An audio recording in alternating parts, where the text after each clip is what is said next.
Boa noite, Brasil. O Brasil vai escolher o novo presidente. O Brasil, de ponta a ponta, mostrou claramente nas urnas a sua vontade de mudar. Mudar, em primeiro lugar, é mudar a vida das pessoas. Tô com medo. Faz tempo que eu não tinha esse sentimento. Medo de não poder dizer que estou com medo. Quando estava pintando a vitória do Lula, desencadeou-se uma guerra de nervos, realmente, muito forte. O Brasil vai acabar. Vai ser a catástrofe. Diz, não, se o Lula ganhar eu deixo o Brasil, porque ele é um líder radical. Eu era uma incógnita, né? O cara, pô, esse cara é trabalhador, operário, ele ganha presidente, ele vai radicalizar, em algum momento ele vai. E ele, na verdade, não era, ele é um homem do diálogo. E aí eu tomei uma decisão, ou seja, eu vou deixar de ser autossuficiente, porque agindo do jeito que eu achava que era certo, eu já perdi 3 eleições. Então eu preciso ser o novo Lula para poder ganhar as eleições. Aí inventamos até o Lulinha Paz e Amor. O Lula, ele é Lulinha Paz e Amor. Né? Não é que ele inventou que ele ia ser Lulinha Paz e Amor. Ele deixou que vissem que ele era Lulinha Paz e Amor. Uma parte do povo pobre deste país, que deveria ter votado em mim, não votava. Não votava porque ele passava, como é que eu não sei nada, vou votar num cara que não sabe nada? Como é que eu vou votar num cara que só tem o diploma primário, que é um metalúrgico? Havia, sim, uma preocupação, será que o presidente Lula vencendo, o que vai ocorrer com o Brasil? E a Marina falava, Lula, não desanima, continua, que um dia você vai convencer. E isso aconteceu. Conseguiu-se fazer uma campanha onde a esquerda era o núcleo dessa configuração, mas que se ampliou. Tivemos que fazer algumas concessões e algumas alianças políticas com setores de centro e de direita. Foi muito importante, né, conseguir a montagem da chapa com José Alencar, um empresário, transitava no meio do capital, tinha credibilidade junto ao empresariado e agregava. Eu nunca votei no Lula, então, mas agora eu achei que não dá medo, não. Eu sou a única possibilidade que o Brasil tem de construir um pacto social, juntando o que existe de mais importante no empresariado brasileiro, os trabalhadores brasileiros com o governo. Uma construção que foi se colocando, ao invés de ser um candidato que alguns diziam que parecia um perfil sindicalista, para um perfil de estadista. Era uma campanha em que cada vez que eu entrava no debate, eu entrava com a certeza, sabe, que eu seria o próximo presidente da República. Eu nunca tive tanta certeza. Neste momento, o Tribunal Superior Eleitoral declara que o ex-operário Lula chegou lá. Quero agradecer às mulheres e aos homens deste país que fizeram com que a esperança derrotasse o medo.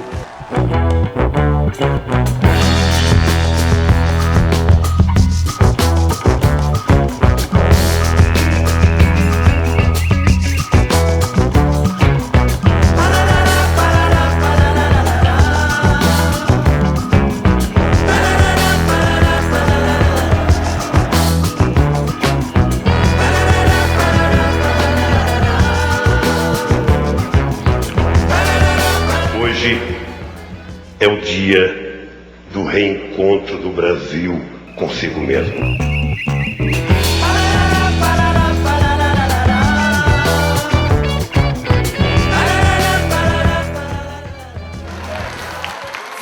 fosse o dedo de Deus, não era normal que um retirante de Caetés, que fugiu para não morrer da fome, se transformasse em presidente da República do Brasil.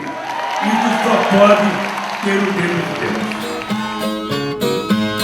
Mas ele permaneceu numa luta sem parar.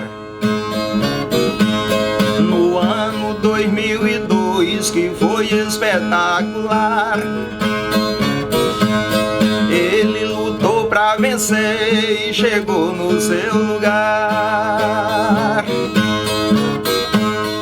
Ele lutou muito para primeiro chegar lá, né? Aí terminou chegando. Lula lá, Lula lá. Algo me dizia, chegou a tua vez, Lula.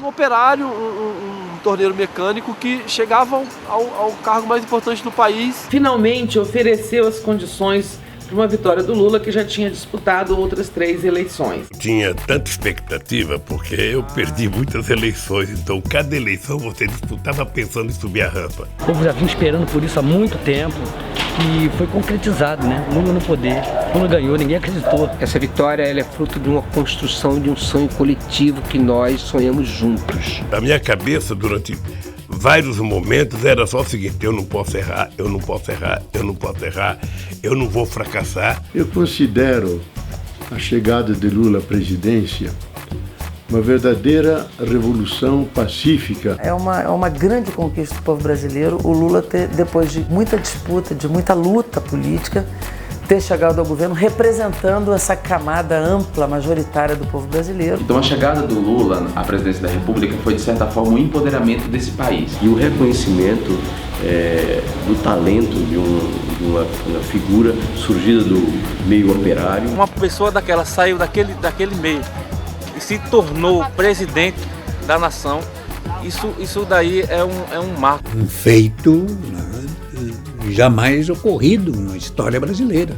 Nunca havia chegado uma pessoa num nível que eu falo de poder econômico tão baixo na presidência da República como foi a questão do Lula. E de repente, sabe, o povo eleger um deles para presidente da República. Os invisíveis, de repente, tornaram-se visíveis, puderam ser sujeitos de uma história e elegeram alguém que fosse do lado deles, que fosse como eles. Sem vocês, eu não seria ninguém e não teria chegado aonde eu cheguei.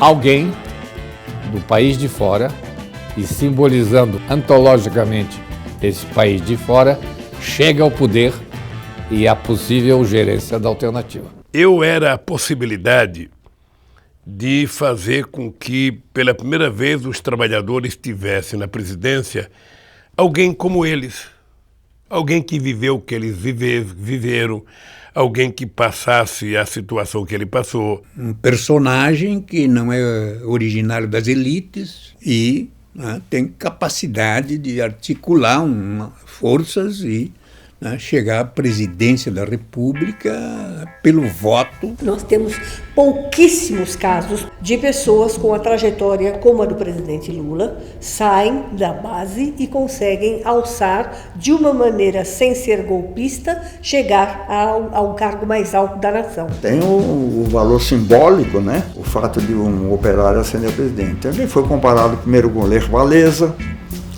e depois no seu próprio mérito. A chegada de um metalúrgico, de um trabalhador à presidência da República, num país escravocrata como o nosso, foi extremamente importante. O que foi mais importante na chegada do presidente Lula no mundo foi para nós pobres. Porra, fica imaginando a coragem de um homem, de uma mulher, sair de casa com a família e chegar lá, sabe, votar num cara que era torneiro mecânico, sabe, que era de um cursinho do Senai e só. Esse povo merece respeito pra cacete, porque ele teve uma confiança, sabe, extraordinária.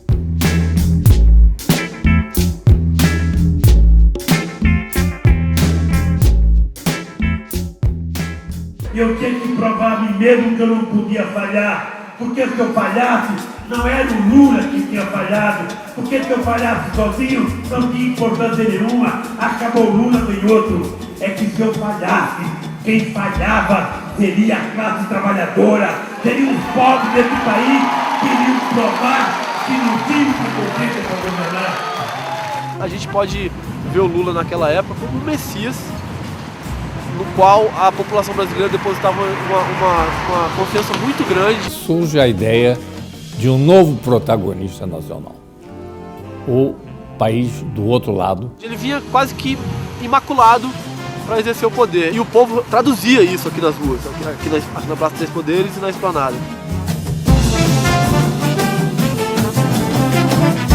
Muita gente se abraçando, se beijando, o homem que empurra a carrocinha chorando. Os olhos das pessoas, a alegria das pessoas. Um momento que é muito difícil de retratar com uma frase, com uma declaração. É um fato histórico que marcará o nosso país antes de Lula e depois de Lula. Porque Lula estabelece uma ruptura.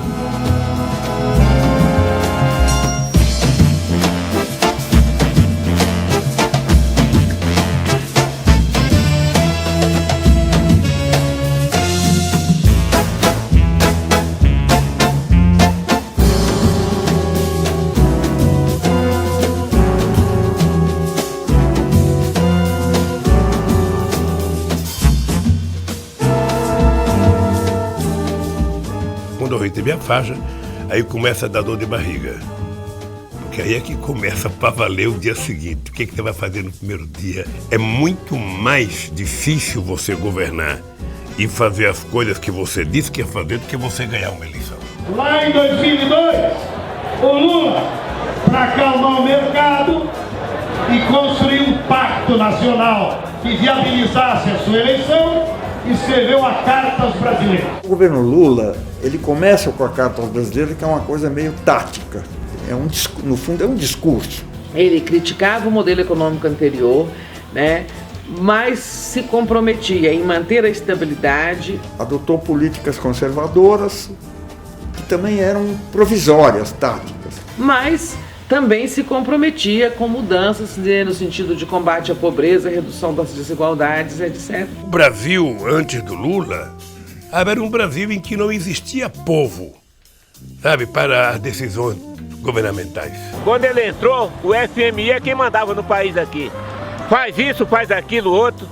Aí todo mundo tinha que obedecer. Nós estávamos de joelho, não é? Agora nós estamos em pé. A gente pagou o FMI. O Brasil, antes do Lula, até antes do Lula, gente, uma parte do Brasil era colônia. O Brasil antes era ele dava as costas pro trabalhador. O brasileiro, a maioria, passava fome. O Nordeste era uma região que se constituía em 3 palavras: seca, fome e fuga. Pobre não comia. Os nordestinos morriam de fome sem que a mídia, sabe, de direita, denunciasse isso. Esse país nunca levou em conta a população mais humilde. Nunca levou em conta.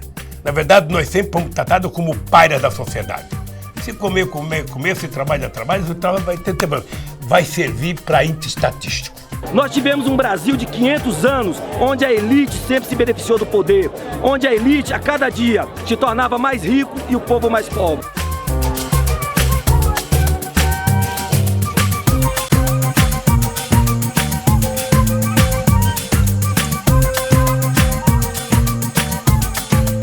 As coisas veio melhorar tudo depois do governo Lula para cá. Antes era fome.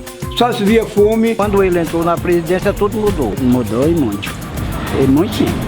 Principalmente para os nordestinos aqui. Melhorou 100%. Não tem comparação com de Fernando Henrique. Começou as coisas se inverteram, né?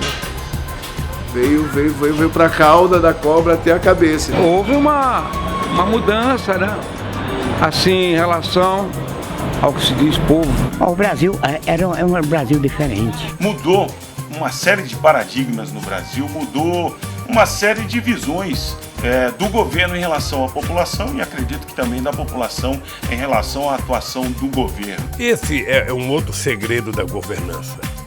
É você definir qual é a relação do Estado com a sociedade e qual é a relação do governo com os agentes políticos do país. O primeiro governo de um trabalhador na história do Brasil. Era um governo, num certo sentido, revolucionário. Foi uma sacudida forte no pensamento tradicional. A eleição de Lula em 2002 representa uma ruptura de projeto político, representa um novo projeto de Brasil. É exatamente o projeto para o Brasil, diferente e único na nossa história republicana de inclusão social. Era um programa que era o resultado de uma história de luta, sabe, que vinha da criação do partido, do movimento sindical, das greves de 78, sabe, da luta dos sem teto, da luta dos sem terra.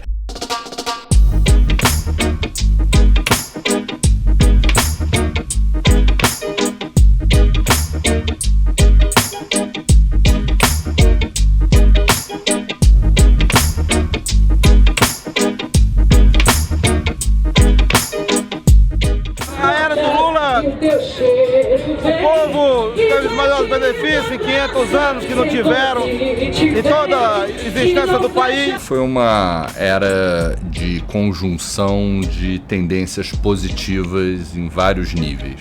Olha, para mim a característica mais importante da era Lula é o fato de que nós tínhamos uma espécie de impressão digital que estava em todos os programas, que era o combate à desigualdade social. Primeira vez que há um combate sério e decidido, prioritário, à desigualdade. O grande mérito da era Lula foi ter, pela primeira vez na história, né, essa classe que é humilhada, desprezada, né, e são 30% dos nossos concidadãos, não é isso? Teve políticas públicas, né, que foram extremamente importantes. Aqueles que não comiam puderam comer. Aqueles que não tinham as coisas básicas que a nossa civilização tecnológica tem, como uma geladeira, um micro-ondas, uma televisão, puderam ter acesso a isso. Quer dizer, houve uma revolução profunda, uma mudança profunda em elementos estruturais. E que fez com que milhões de pessoas que estavam nas periferias pudessem ser integrados na sociedade nacional. Um princípio de uma reparação histórica, de uma justiça social em relação à grande maioria do povo brasileiro. Poderia ter sido muito mais ousada do que foi, poderia ter sido mais profunda do que foi, né? Mas que foi uma inflexão histórica. Muitas vezes se identifica essas mudanças desse período como mudanças superficiais, boom de commodities, etc., que foram importantes nesse processo, mas houve uma mudança de fundo na vida das pessoas. Por trás de todo o projeto de governo existia a mola central, que não foi aquela que ganhou os holofotes, mas é o projeto de combate à fome. O Brasil tinha 54 milhões de pessoas que não comiam as calorias e as proteínas necessárias, então era preciso acabar com isso.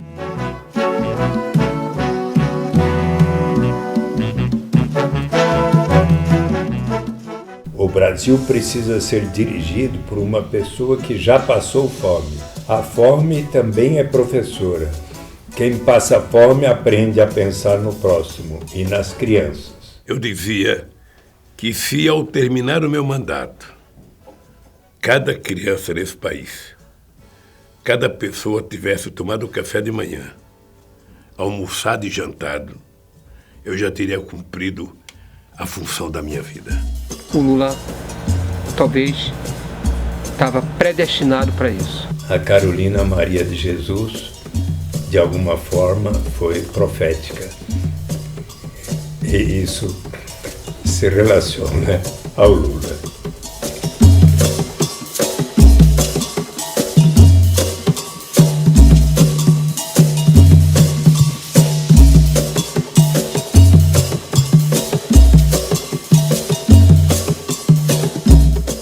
Quem não viu a lombriga maior comer a lombriga menor não sabe o que é fome. Não sabe. Passar fome é extremamente ruim.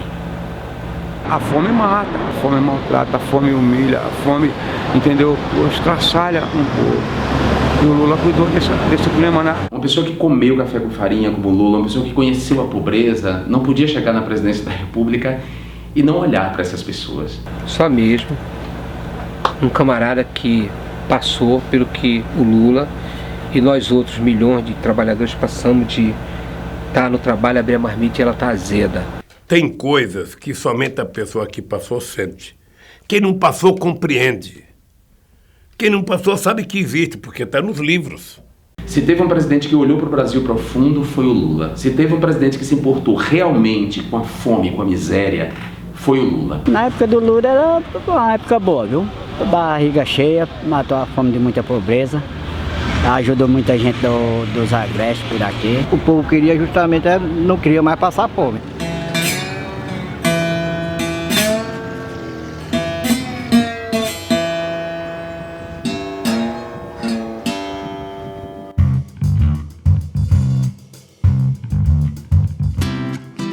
As pessoas pobres entravam no açougue para comprar 2 pés de frango.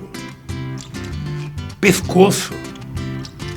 Sabe? E depois a pessoa poder comprar coxa e sobrecoxa. Ao invés de comprar 100, sabe, comprar filé. A era Lula representou a retirada de 40 milhões de pessoas da miséria e a retirada do Brasil do mapa da fome. Retirar o Brasil do mapa da fome talvez tenha sido o lado social mais brilhante do lulismo, que você acaba com uma chaga endêmica que vem desde o Brasil colônia. O foco nosso era superar a extrema pobreza. Ele mudou a cara do Nordeste, ele mudou esse país internacionalmente. O Brasil reduziu o número de pessoas desnutridas em mais de 80%. Segundo a FAO, essa queda se deu por causa da eficiência dos programas de combate à fome.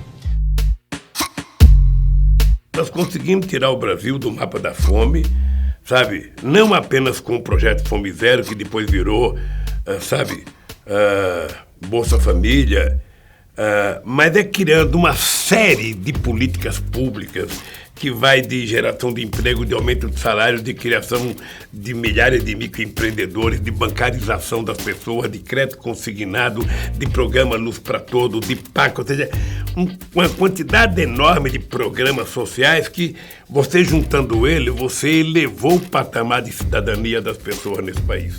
Políticas públicas sérias, né, de incorporação, de integração de milhares de brasileiros em condições de vida dignas. O programa Minha Casa Minha Vida, que eles têm horror. Você imagina uma população pobre, que não tinha nem casa para morar, ter acesso à sua moradia, poder criar seus filhos ali.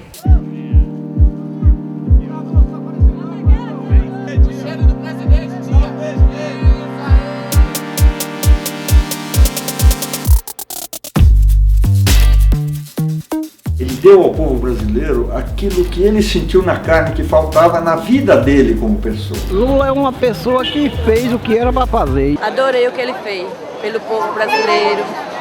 Adorei o que ele fez de ajudar o povo necessitado, tanto daqui como de fora. O que ele está fazendo, né? Nem todos eles fizeram ainda, né? Essa afinidade, essa relação que dá confiança às pessoas. Você não pode ser governante e ficar com medo de fazer as coisas.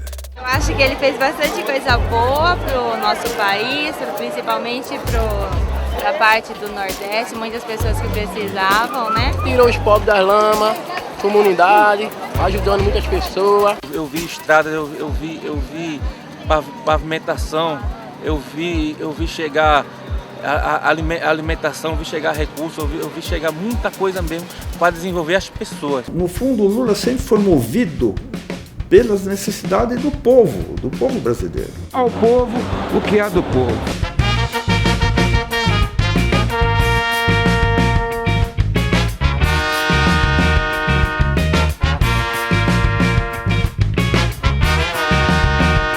Antigamente pobre não andava de avião, Pobre não comprava um carro, pobre não podia fazer um crediário. O pessoal não tinha televisão, o pessoal não podia comprar, não podia viajar. Depois do Lula, só pode. Que as pessoas possam levar uma vida digna, que as pessoas possam ter acesso aos bens materiais que ela produz nesse país.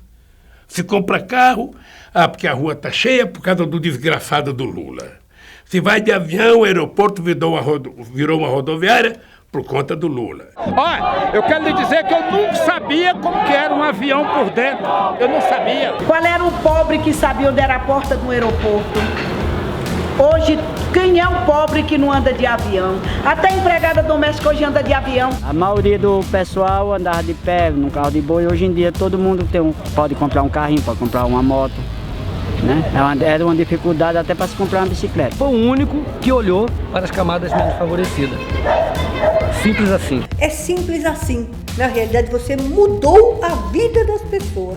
As pessoas passaram a ter acesso àquilo que um cidadão comum, não estou falando nem um cidadão privilegiado, um cidadão comum tem. E eu acho que isso mudou a cara do Brasil, mudou, e eu acho que é possível mudar. A coisa que mais dá prazer é saber que é possível mudar. É possível. Antigamente eu carregava alimento daqui para a Bahia para minha família. Minha família hoje tem cisterna com água, tem casa com luz, tem horta, tem granja. E foi tudo no programa do presidente Lula e do Dilma. Se não fosse o Lula, eu não teria feito uma faculdade. Se não fosse o Lula, minha família não teria uma casa no Amazonas. Nós começamos focando nos mais pobres. Porque quando você universaliza, você tem que começar por alguém. Não é certo você começar pelos mais ricos. Democracia não é a gente gritar que está com fome. Democracia é a gente comer todo dia. Democracia não é a gente gritar que a gente tem o direito de estudar. Democracia é a gente estudar de verdade. Democracia não é a gente ter direito de ter acesso à cultura. Nós queremos ter cultura todo dia. E assim vai. Isso foi se configurando de fato no novo projeto do Brasil, que é o que a direita no Brasil não suporta até hoje. De ter um operário mudando isso na universidade, no campo da educação. E eu, que durante tantas vezes fui acusado de não ter um diploma superior, ganho como meu primeiro diploma, o diploma de presidente da República do meu país.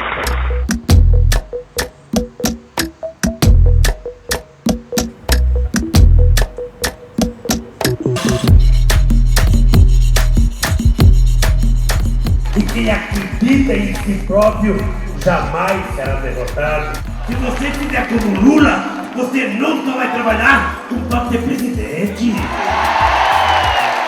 só se preparar, perseverar e trabalhar. Você pode chegar lá. Uma criança desamparada do interior do Amazonas, por exemplo, ou do norte do Tocantins, tem uma referência como Lula, ele vai poder sonhar um dia a ser um presidente da República, a ser um astronauta, a ser um grande cientista. Eu posso chegar lá. Eu posso estudar, eu posso me formar. Eu posso ser doutor. Eu posso. Um menino como esse pode tocar violino como qualquer violinista alemão, francês, inglês e qualquer canto do mundo. Ele precisava apenas de uma oportunidade. Antes o pobre não tinha oportunidade, filho de pedreiro, filho de empregada doméstica, não tinha condições de cursar uma faculdade. Hoje as coisas mudaram. Você acha que tem coisa mais gratificante do que isso? Para quem governa, saber que você pegou uma pessoa que jamais teria oportunidade e colocou ele em igualdade de condições. Eu tenho uma neta, se não fosse esse projeto dessas faculdades, tudo, ela hoje não estava no grau que está. Esse dia eu peguei um coveiro, sabe? O filho dele está fazendo diplomacia. Já pensou? Ninguém acredita se você contar. Os governos do presidente Lula e da presidenta Dilma conseguiu mais do que praticamente dobrar o número de pessoas estudando nas universidades. Antes do Lula entrar, não existia escola técnica, não existia universidade, né? O Lula e a Dilma fez mais escola técnica do que da época do Império até Fernando Henrique. Outro dia eu fui no encontro dos catadores de papel em Brasília, uma mulher pediu a palavra lá, presidente, eu quero dizer para você o seguinte, ó, Tenho 2 filhas fazendo faculdade por causa do ProUni. Aí uma outra falou, eu quero falar também, eu não tenho filha, eu estou fazendo o ProUni. Nós construímos uma política de cotas no acesso à universidade pública e também nas bolsas, na política de expansão das oportunidades para as universidades privadas, quando a gente trocava os impostos, né, por bolsas. O ProUni sozinho tem mais negro na universidade do que todos os 500 anos da história do país. Na época antiga, sem o Lula, negro não entrava na faculdade, negro não existia. As pessoas começaram a ter mais oportunidade de estudar, isso deu acesso à educação a muita gente que não podia pagar faculdade, agora tem condição de fazer. Em pouco tempo, proibimos a palavra gasto em educação. Em 12 anos, fizemos mais escolas técnicas do que eles fizeram em 100 anos. Em 12 anos, colocamos mais jovens na universidade do que eles colocaram em 100 anos. É só você pegar a história de qualquer nação do mundo. Onde é que os caras fizeram a revolução? Dentro da educação.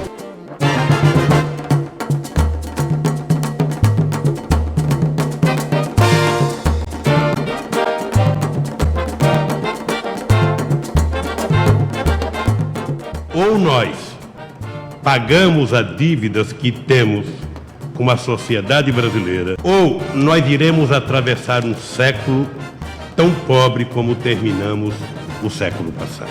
Com o governo de Lula, foi um reorientamento da política econômica, onde as políticas de governo foram voltadas principalmente para os setores populares, para a classe trabalhadora. Isso faz a diferença. Isso não é populismo, não. Isso é política social na veia. Ele resolveu colocar o pobre no patamar de ser humano. O país de fora conquistou o país de dentro. Conseguir trazer para dentro um pouco daqueles que estavam de fora, você na realidade está fazendo um projeto de distribuição de renda. O que você precisa, na verdade, é fazer distribuição de renda. Não é da cesta básica, sabe? Tornar o cara teu refém porque você pode dar a cesta básica. É dar dinheiro para ele comprar onde ele quiser. É por isso que a gente resolveu dar cartão. O cara que tem o cartão do Bolsa Família, sabe, eu não sei quem ele é um cidadão aí. O Bolsa Família, que é uma política de transferência de renda mínima, também virou uma referência mundial. Foi a primeira base de dados sobre a miséria no Brasil. E hoje ele é a base de dados que é usada para uma série muito grande de políticas públicas. Esse cadastro dava margem para a gente ter instrumentos para fazer políticas sociais efetivas, que valesse a pena, que fizessem a diferença. No começo, você não tem noção do preconceito.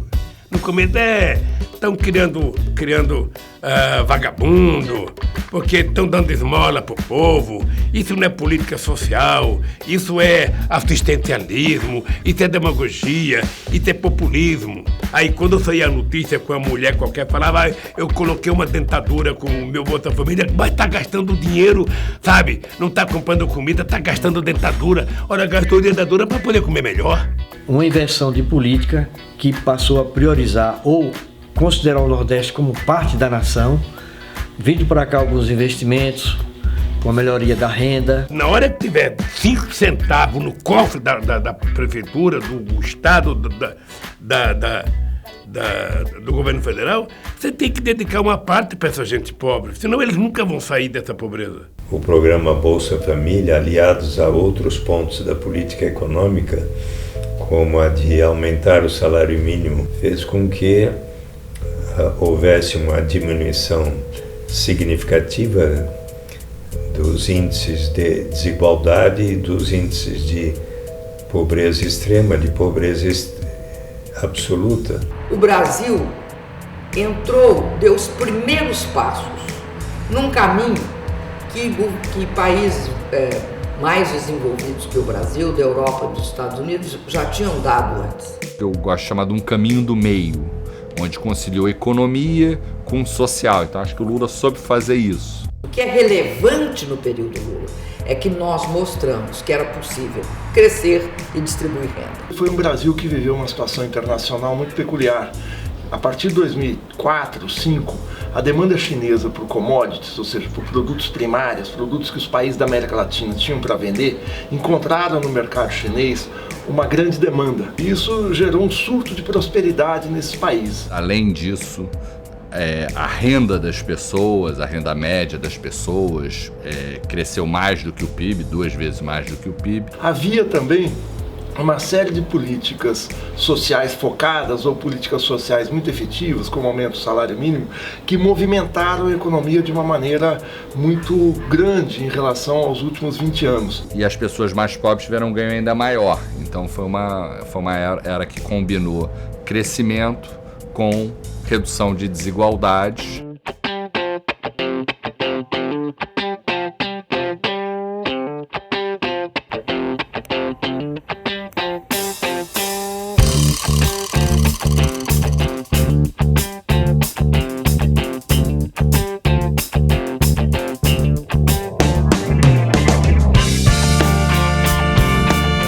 Ao mesmo tempo que uma mirada do Estado para a grande maioria da população desassistida, esquecida, também representou uma emergência do Brasil à condição de país em desenvolvimento. Você só concilia as duas coisas se você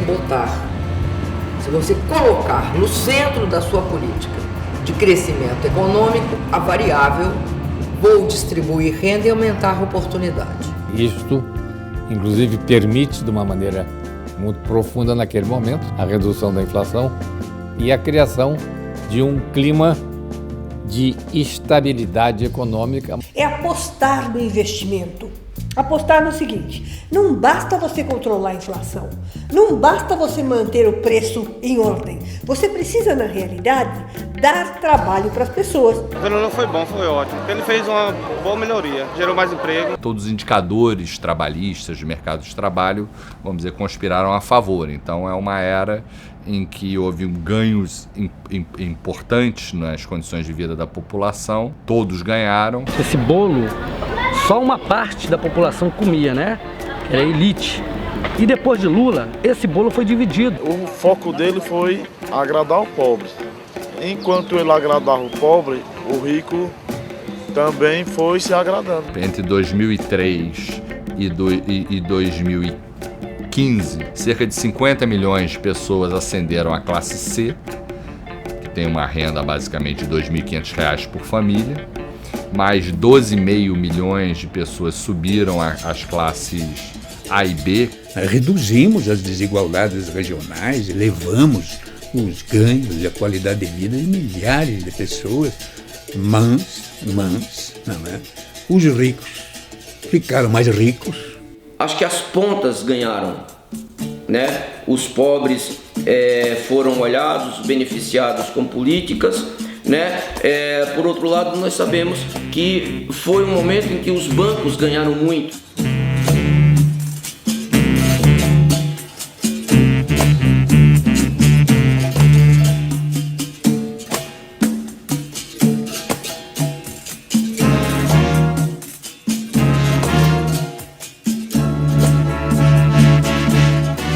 Conseguimos encontrar um discurso que despertou esperança em toda a gente dos nossos países, mas sobretudo na gente mais pobre de cada país. A personalidade do presidente Lula representava, digamos assim, uma subida da autoestima brasileira e, digamos, por isso a política externa pode ser também ativa e altiva. O Brasil definitivamente encontrou o caminho de se transformar um país sério, um país respeitado no mundo e um país que aprendeu a andar de cabeça erguida. O Brasil está progredindo, né? O Brasil é um país importante hoje, né?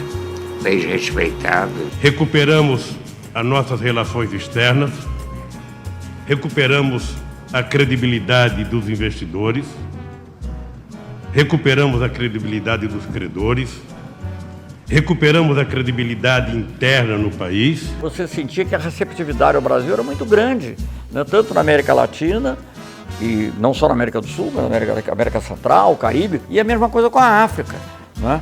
Só que nós fazíamos o possível para que isso também levasse a América do Sul junto. Nós saímos de um Mercosul fracassado em 2002 para a construção não apenas do fortalecimento do Mercosul, mas da constituição da Comunidade Sul-Americana de Nações. São criados organismos como o G4, né, que é um grupo de 4 países Sul-Sul, e depois os BRICS. Na realidade, o Brasil vinha preencher uma aspiração que estava ali, que os países em desenvolvimento queriam um modelo. O Brasil ganha um protagonismo muito forte nos organismos multilaterais.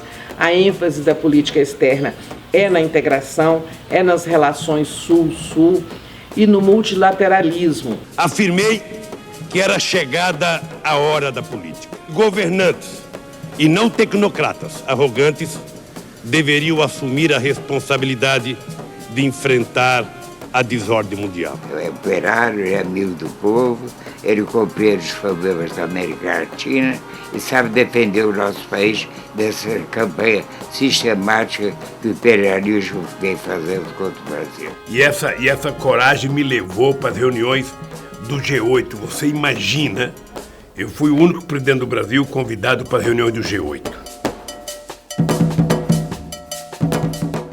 E aí o que me dava coragem? Eu olhava para a cara dele e falava, porra, eu aqui represento um povo que ele não representa. É isso que me colocava, sabe, em condição de igualdade. Não vem que não tem aqui, ó. Aqui tem um sem-teto, aqui tem um morador de enxerta, aqui tem de tudo. O presidente Lula soube aproveitar essas oportunidades e colocar o Brasil no mapa das grandes questões mundiais. Então logo eu comecei a virar amigo do Bush, do Chirac, do Gordon Brown, do Tony Blair. O Schroeder, que era primeiro-ministro da Alemanha, eu lembro que a primeira reunião que eu fui com ele em Londres, terminou a reunião, pegou no meu prato e falou, vamos tomar um conhaque. Sentei numa mesa com ele, ele acendeu um charuto e tomou um conhaque.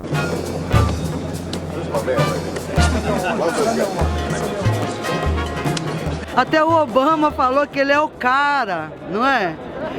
Todo mundo sabe que ele é o cara. O Obama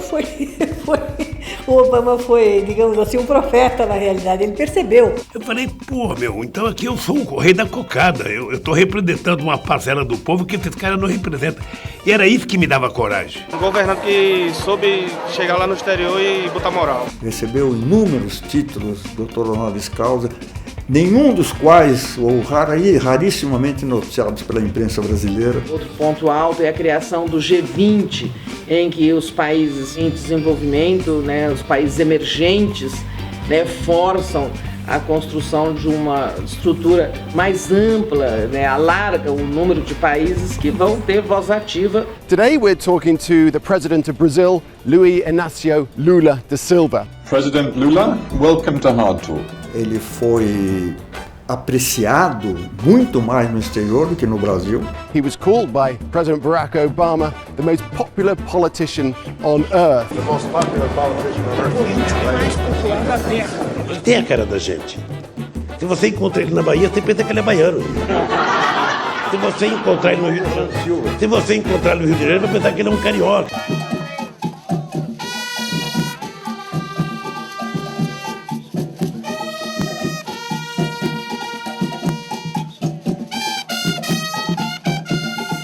Uma figura simpática, um homem simples, homem do povo, inteligente. Eu acho que é uma figura carismática, né? Extremamente inteligente, perceptiva. É um fenômeno. Eu acho o Lula importantíssimo na vida brasileira. Lula foi um fenômeno para todos nós e continua sendo. Como Lula? E até agora a gente não viu igual que nem a ele, né? Uma pessoa maravilhosa, super simpática, super cheiroso, que eu já cheirei ele. É um indivíduo absolutamente excepcional. Procura no mundo, vê se você acha. Não tem. Então é uma liderança nata. Nasce um a cada 100 anos, se é que nasce. Se é que nasce. O tipo do governante que ele potencializa a inteligência dele porque ele cria um laço com o interlocutor. E fui assistir uma palestra do Lula no ABC. Eu não gosto dele, te confesso, eu não gosto dele.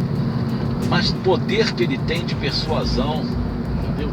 E eu saí de lá encantado. E vou te confessar, se tem mais meia hora de palestra, eu acho que eu que eu sairia de lá apaixonado por ele. Ele é um portador extraordinário de carisma, que fez com que galvanizasse a população toda e conseguisse falar ao profundo das pessoas.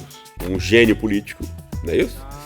Que sabe se comunicar como ninguém. E, enfim, soube também com muita inteligência captar essa onda de simpatia em relação a ele. É um homem do povo, é um homem popular, é um homem que sabe falar o que o povo quer ouvir. Nós encontramos o mito, que é, no fundo, dentro da história, a generalização de um estado de consciência que ganha um símbolo. Dentro e fora do Brasil, Lula é um símbolo para os que dele gostam, amam e para os que o detestam. Ele sabia que ele era um símbolo muito poderoso de emergência de um país que estava esquecido. Nordestino, né, que não é filho das elites, passou a ser uma referência pela origem dele, né? Isso aqui me dava força. Isso aqui porque eu sabia que eu era diferente. Eu sabia que eu tinha vindo de outro mundo. Era quase que um marciano lá na presidência. Se for outro que já é meio rico, ele não vai ligar muito pro pobre assim. Mas o Lula veio para mostrar serviço e mostrou. Uma pessoa que é humilde, veio como a gente, somos pobres, ele também foi pobre, trabalhou muito para chegar onde chegou hoje. Lula é povo, é gente, Lula é igual a gente, Lula é uma pessoa que fala, que se comunica com a gente de igual para igual. Foi o único presidente no mundo que abraçou os pobres.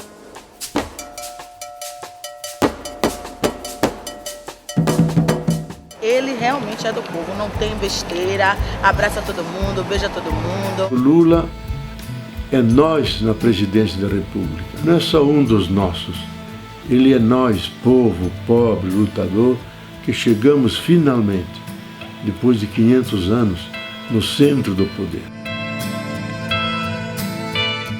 Quando alguém me pergunta qual era a coisa melhor que eu fiz como presidente da República, eu falo que a coisa melhor que eu fiz foi fazer o povo compreender que eu não era o presidente apenas, eu era um deles que tinha chegado lá. Ele pôde ver o que o povo sentia, então ele cumpriu o que ele prometeu, entendeu? Ele tirou o povo da miséria extrema, né? O Nordeste era esquecido, né? Lula é povo, Lula é povão, Lula tem coração, Lula governa com o pé no chão. Pés no chão, sempre com os pés no chão, pés no chão. Pés no chão, sempre com os pés no chão. Pés no chão, no caminho. Lula é humilde. É o presidente Lula do Brasil. Presidente do povo, é isso mesmo, é Lula lá, é Lula aqui, o Nordeste não é mais independente. Lula lá, Lula aqui. Vamos lembrar a música de novo. É Lula lá, o presidente do povo.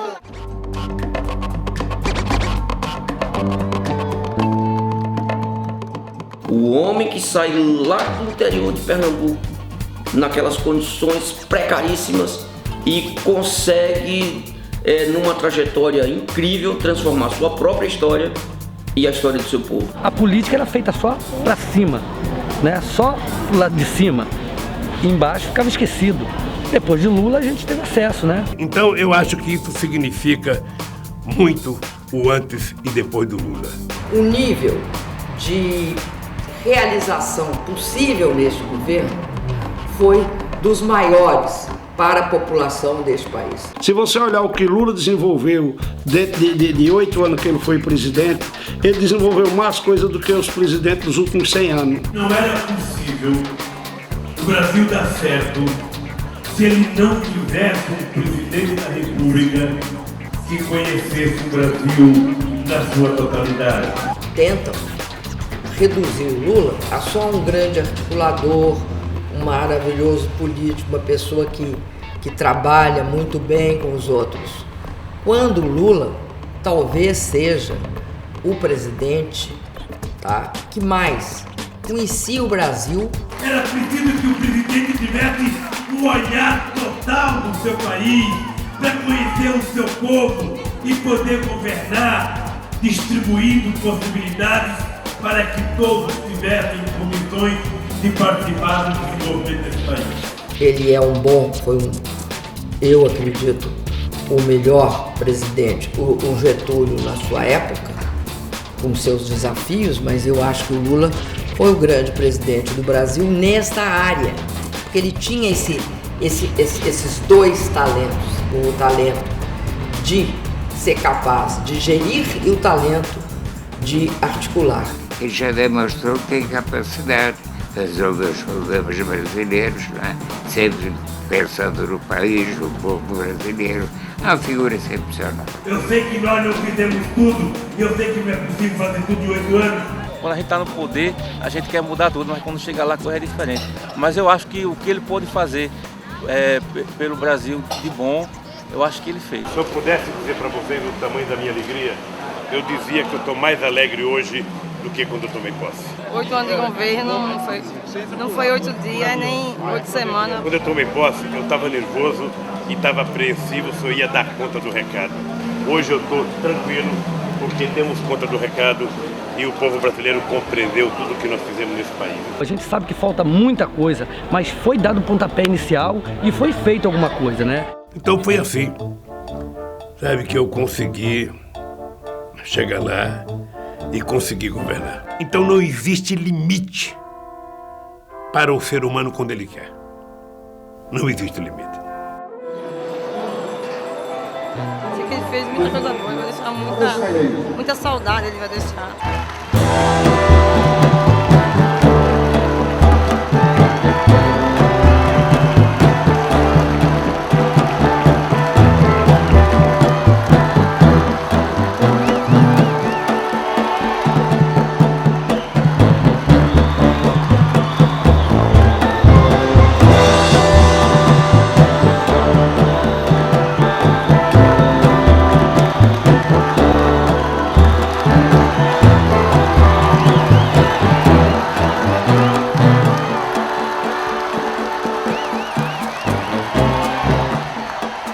Aqueles que pelejaram, que teimaram como a atitude do senhor, teime, e nós de teimosos estamos aqui, no Marco Zero, uma voz que vem do coração, que vem da alma.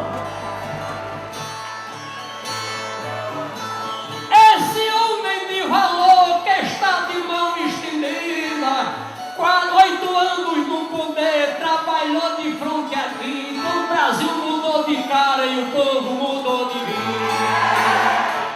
Mudou a face desse país, mudou os caminhos desse país. Essa é a verdade, as pessoas acreditavam que tinha gente pensando neles, gente igual a eles, gente que conhecia a vida deles. Então eu acho que essa foi a grande diferença. E transformar simbolicamente tudo isso, dizer, nós somos capazes. Nós fizemos, nós mudamos e mudamos para melhor. Nós não conseguimos tudo, mas nós conseguimos a gostar de nós. Nós conseguimos a nos respeitar. Nós conseguimos a gostar da bandeira do Brasil. Na era Lula você teve a gente tinha uma autoestima muito grande de ser brasileiro. Pela primeira vez, eu acho, nos sentimos efetivamente cidadãos brasileiros, de primeiríssima categoria. O Brasil se sentiu orgulhoso de ser brasileiro. E o Brasil passou a acreditar que ele é um povo, que ele tem direito, que ele pode chegar lá. Nós provamos que era possível esse país viver alegre, otimista, com esperança no futuro, sabe? E acreditando que eles estavam participando de fazer as coisas que estavam acontecendo no Brasil. Ele conseguiu fazer uma coisa milagrosa, levantar a moral daquele povo. Então ele resgata com muita força o cotidiano, que ele mostrou que era possível um cotidiano, ele inaugurou essa fase de um cotidiano melhor.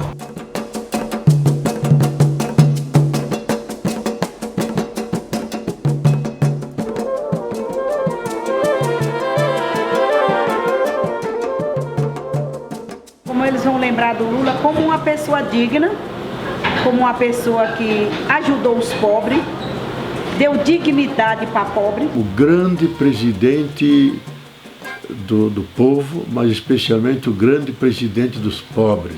Será lembrado como quem levou ao poder o Brasil de fora. O Lula, evidentemente, que é um personagem da história do povo brasileiro. Eu acho que ele já é uma figura histórica, o maior líder popular que a história do Brasil já teve, obviamente. É talvez a figura mais significativa, mais importante, mais relevante que o Brasil já possuiu. Vai sair da história como um puto herói, enfrentando essa elite conservadora. Luiz Inácio Lula da Silva será estudado como ele merece, ou seja, como um grande homem, como um homem que tinha um projeto para o Brasil. O que nós fizemos nesse país já está escrito, talvez tenha mais literatura contra do que favorável. Eu me satisfei com o mandato de Lula mesmo, assim, de coração. Esse homem chegou ao Planalto e fez um governo que é considerado por muitos o melhor da história do país. Todo mundo sabe que foi o melhor governo que o país teve? Foi o melhor presidente que teve até agora, foi ele. Eu tenho certeza que o presidente Lula é o melhor presidente que o Brasil já teve até hoje. E se a gente olhar a história, eu também posso afirmar que Lula é o melhor presidente que o país já teve. Meu presidente, Luiz Inácio Lula da Silva, o nordestino, não será mais o último da fila. Porque Lula foi um grande lutador para o nosso país e que deu apoio aos nossos brasileiros. Lula foi aquilo que o povo nunca teve. Foi um sonho, né? Foi a melhor época que a gente já viveu no Brasil. Eu tenho certeza, né, que o nosso presidente Lula foi o que o Brasil estava precisando. Eu acho o Lula um dos grandes estadistas que esse país teve. Um grande estadista, uma figura sensacional, um visionário, um presidente que realmente marcou a história do Brasil de forma indelével. Lula, pra gente, é um marco, né? O divisor de águas na política brasileira, sempre foi. Ele foi a outra metade, a metade escondida, a metade marginal, a metade, sabe, desprovida. O presidente que foi o melhor do mundo. É um presidente que vai ficar pro resto da vida, né? Um presidente muito importante, será colocado, a meu ver, no patamar de um Getúlio, será lembrado como um JK. Se eu posso nominar para a história 2 grandes presidentes da República desse país, eu nominaria Juscelino Kubitschek e Luiz Inácio Lula da Silva. Juscelino foi bom, mas o Lula deu de 10 a 1000. De 1000 a 10 no Juscelino. No futuro, o Lula será lembrado, né, como o momento mais significativo da democracia brasileira. Nós não precisamos de guerra, nós apenas precisamos de democracia e liberdade para a gente chegar à presidência da República, ao governo do Estado e mudar a regra desse jogo. O Lula é o mito dessa terceira etapa da tomada de consciência brasileira. Ele será considerado o homem que honrou a história do Brasil. Na minha opinião, o maior presidente que o Brasil já teve.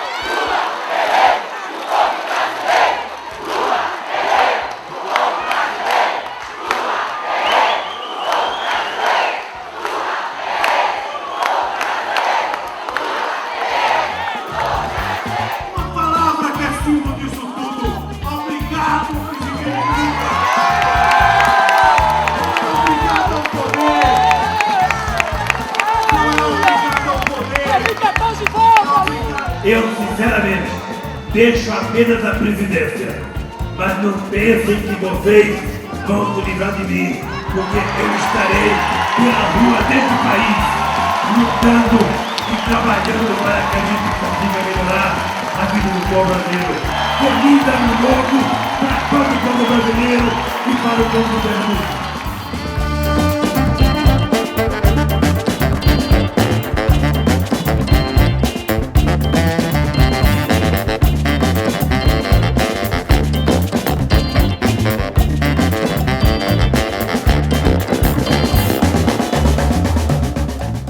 Brasil bombando no cenário externo, economia bombando, popularidade alta, todas as condições para o governo terminar com aquela popularidade. Mas aí o Lula veio e faz um puta governo, os caras massacram, aí o Lula elege a Dilma, aí o Lula quer um poste, né, para eles, né? Presidente bom é aquele que se reelege. E bibom é aquele que faz sucessor. Então eu já me considerava bibom. porque tinha eleito a Dilma e fiquei tribuco da hora de reeleger a Dilma. E aí isso já era um pouco demais para as forças conservadoras do Brasil. O homem se reelegeu apesar de tudo que fizemos e agora vai eleger uma sucessora. Pois eu termino o meu mandato dizendo a todos vocês, agradeço a Deus e agradeço a vocês, primeiro pelo Brasil ter dado exemplo ao mundo de ter votado no torneiro mecânico para presidente da República e depois a gente conseguir eleger a primeira mulher presidenta da República deste país. Dilma vai ficar no lugar dele, eu creio que ela vai fazer o que ele fez, ela vai dar continuidade. A Dilma vai continuar o projeto dele e eu tô com ele, do que deve ir. Lula é Lula e Dilma é Dilma.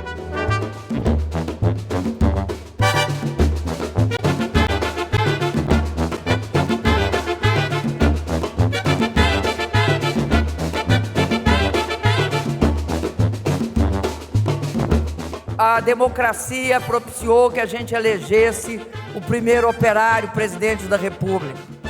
Propiciou que a gente elegesse a primeira mulher presidente da República. Dilma Rousseff é a primeira mulher eleita e reeleita para governar o Brasil. O que tenho de melhor e que quero de forma renovada oferecer ao meu país é a fidelidade às minhas convicções.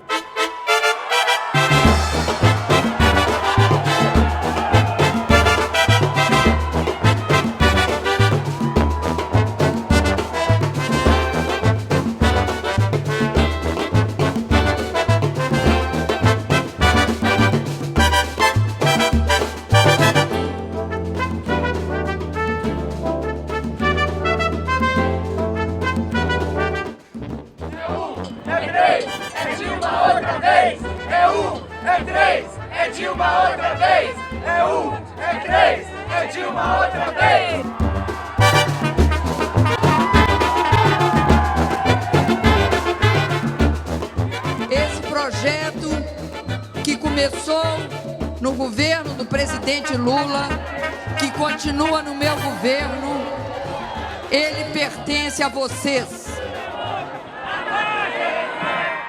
Logo após a minha eleição, segunda eleição, a elite política desse país, a mídia, a Globo, né?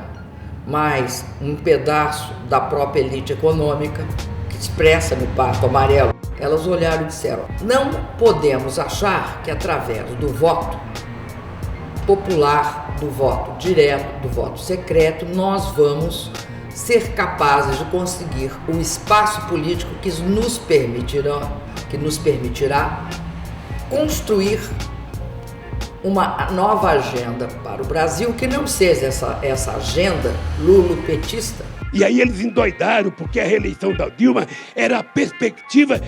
Será que esse Lula vai voltar? A grande pergunta que circula nas redes sociais: auditar ou não o resultado das eleições? As eleições presidenciais ainda repercutem.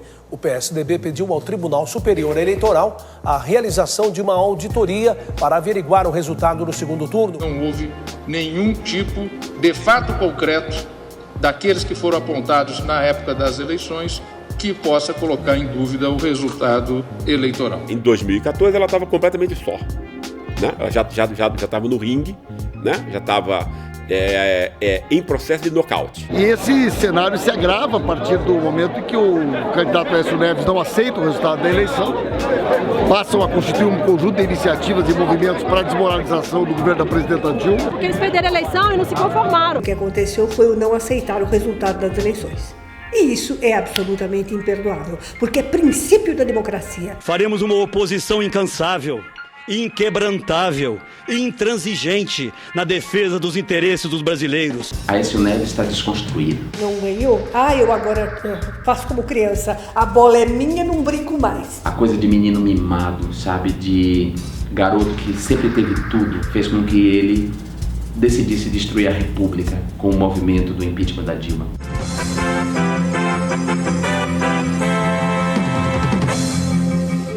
Nós interrompemos a programação para informar que o presidente da Câmara, Eduardo Cunha, aceitou hoje a abertura do processo de impeachment da presidente Dilma Rousseff. Em resposta à decisão do PT de votar pela abertura da sua cassação, ele abriu o processo de impeachment. Foi um processo iniciado, movido pela vingança de Eduardo Cunha. O primeiro deputado réu da Lava Jato. Façam os seus discursos com respeito de todos, mas tem que se ter o respeito.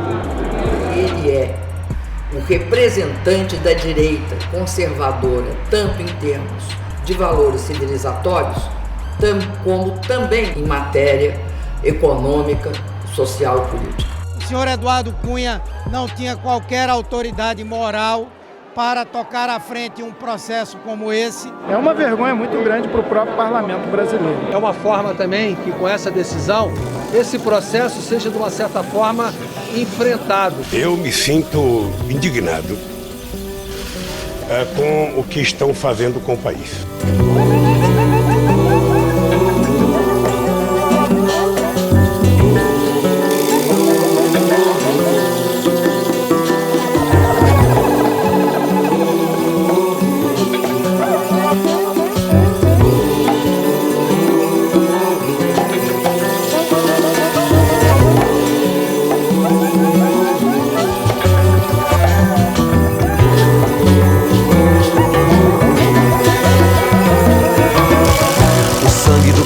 Vai pelo chão, subiu o morro, prestou socorro, mais um do povo morreu tão novo. Botou escuta, filho da puta, do outro lado um deputado descarado, nem se esconde, se acha santo feito monge, e o meu dinheiro já tá longe, e o meu sangue aqui no morro.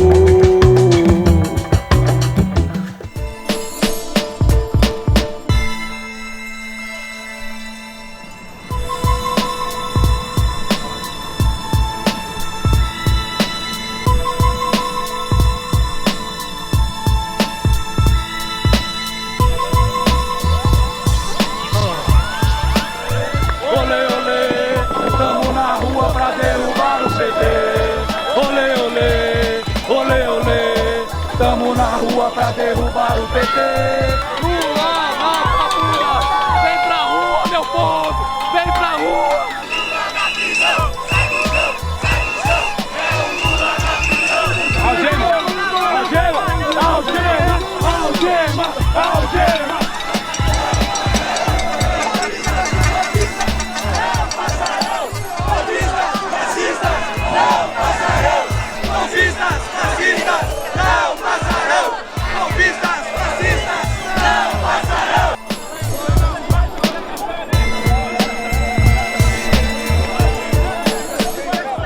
Nós estamos vivendo um momento de quase estado de exceção, estado policial. É um momento decisivo da nossa história.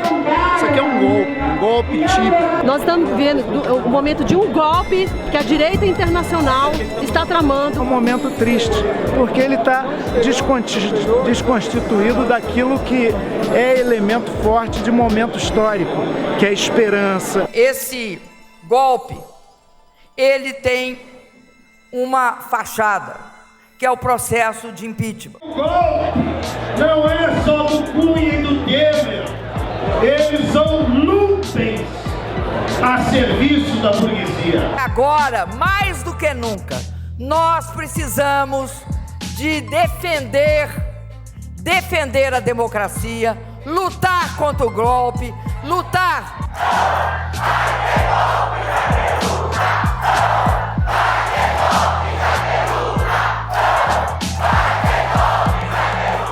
Porque não é um processo de impeachment, gente, é um golpe que está em curso no país. É um golpe contra várias coisas que a democracia propiciou para nós todos. É um processo ilegal que pretende transformar uma presidenta eleita em alguém condenada e promover a presidência da República um indivíduo que não tem voto. O Brasil não quer um presidente biônico que tem 1% em pesquisa de intenção de voto e quer ganhar a presidência da República com atalho golpista.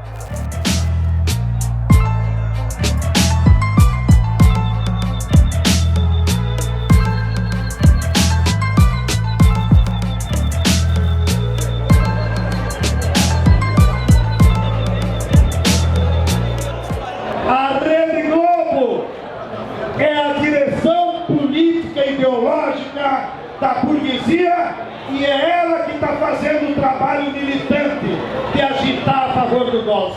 Muita gente reunida e também uma grande mistura aí de propostas, mas claro, aí prevalecendo um pedido de impeachment da presidente Dilma. Aqui sim a gente chegou na esquina da Paulista com a Rua Augusta e segue aqui, ó, fazendo o giro, mostrando os manifestantes. É uma tentativa de um golpe midiático, jurídico, que tem a Rede Globo como protagonista e que está rasgando a Constituição. Eles têm um poder muito grande de deformar e transmitir e fazer a informação conforme eles acham. E a sociedade brasileira é enganada, né, de um modo massificado, né, com a pior imprensa. Não, uma imprensa que apresenta só uma opinião, não tem nenhuma função pedagógica e apenas manipuladora. Sobretudo, a mídia no Brasil, ela teve um papel no golpe, ela criou uma versão. O papel da mídia, e não é de agora, sempre foi historicamente o papel golpista. Tanto é que uma da falta completa hoje de argumentos se dá pelo fato que eles prometeram que eu sairia por uma porta e tudo estava resolvido. Todo mundo pensando que derrubando a Dilma vai consertar o Brasil, ele vai continuar do mesmo jeito. Os canhões da grande mídia tentando desgastar, desmoralizar, desconstituir, né, de cima para baixo, esse processo na base da sociedade brasileira tem muita semeadura. Água benta para tirar a Dilma, 1 é 3, 2 é 5. Não vai ter golpe, vai ter impeachment. Tchau, querida. Lutamos por você por um novo olhar para o nosso futuro. A nossa bandeira jamais será vermelha. A nossa bandeira jamais será vermelha. Esse negócio de ficar aqui ficando vermelho, manda o roxo que tiver de amarelo, cortar o dedo, ver se o sangue dele sai amarelo, sai vermelho. Juntam um bandão de gente, todos vestindo camisetinhas verde e amarelas e se chamando de patriota. Como se eu não quiser vestir camiseta verde e amarela, não fosse patriota. São patriotas coisa nenhuma, golpista. Brasileiros somos nós, pela nossa origem, pelo nosso trabalho, pela nossa vinculação com esse país. Desta vez o alvo é exclusivamente ali o centro do poder, é a presidente e seus dois pilares, né? O ex-presidente Lula e a situação política dela. Alô? Alô? Lula, deixa eu te falar uma coisa. Seguinte, eu tô mandando o Bessia junto com o papel pra gente ter ele e só usa em caso de necessidade, que é o termo de posse. Tá? Tá bom, tô aqui, fica aguardando. Tá? Tá bom. Tchau. Tchau, querida. No princípio da noite foi divulgada a interceptação de um telefonema entre a presidenta Dilma Rousseff e o ex-presidente Lula. Conversa gravada pela Polícia Federal e liberada pelo juiz Sérgio Moro. Esse poder judiciário, essa polícia devia ter vergonha de ficar fazendo grampo de conversa da presidente, do Lula. Isso pode ser enquadrado, inclusive, na lei de segurança nacional. Um grampo com a presidente da República, isso é muito grave. É um atentado à democracia, é muito grave. Nós precisamos denunciar no Brasil, para fora do Brasil, e resistir a essa tentativa de desmoralização da nossa Constituição. Se o presidente Obama fosse grampeado pelo FBI, imagina o que aconteceria nos Estados Unidos. O Lula agora, se ele quiser conversar com a Marisa, ele vai ter que escrever num papel, né, de noite na cama, escreve no papel e depois queima, que não pode falar nada, porque se falar A, vira B. A crise do governo Dilma Rousseff atinge o ponto mais alto. Luiz Inácio Lula da Silva é nomeado ministro-chefe da Casa Civil.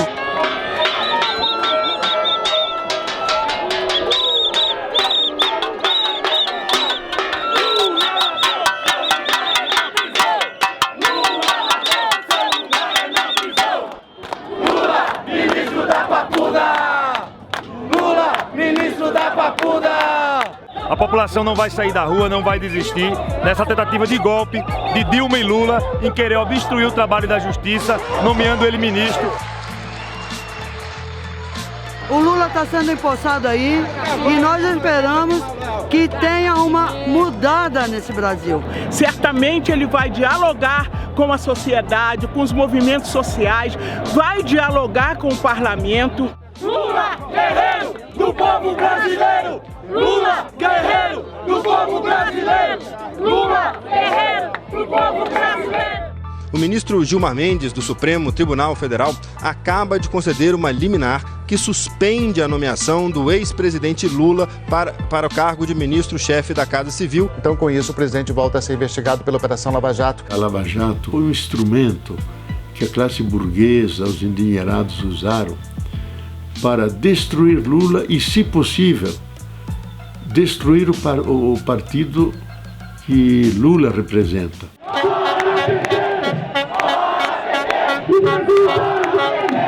Agora vamos não só retirar o PT, vamos retirar o povo de novo, né, da arena política por mais de 500 anos. Esse foi o ponto, né? Comandado pela Rede Globo e pela Lava Jato. Lula não será ministro! Acabou! Esse aqui é o velório do governo de Dilma Rousseff!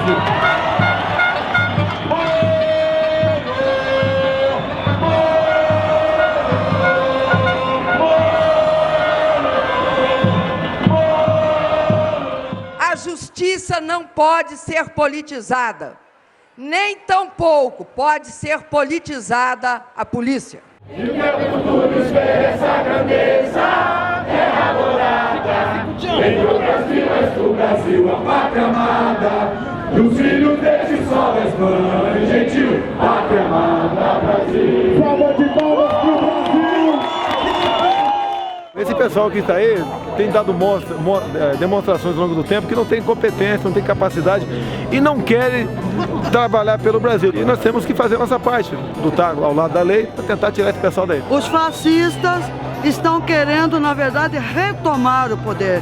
Não é nem golpe isso aqui, é uma retomada do poder. Porque eles sempre tiveram poder há 500 anos que tem o poder aqui. De novo é com o apoio da mídia, de novo o suposto argumento é a corrupção. Dessa vez a diferença é que em vez de ser pelos militares, está sendo pelo judiciário. O papel que foi cumprido em 64 por setor das Forças Armadas, hoje é cumprido por setores do Poder Judiciário, do Ministério Público Federal, da Polícia Federal. Por detrás, historicamente, é assim.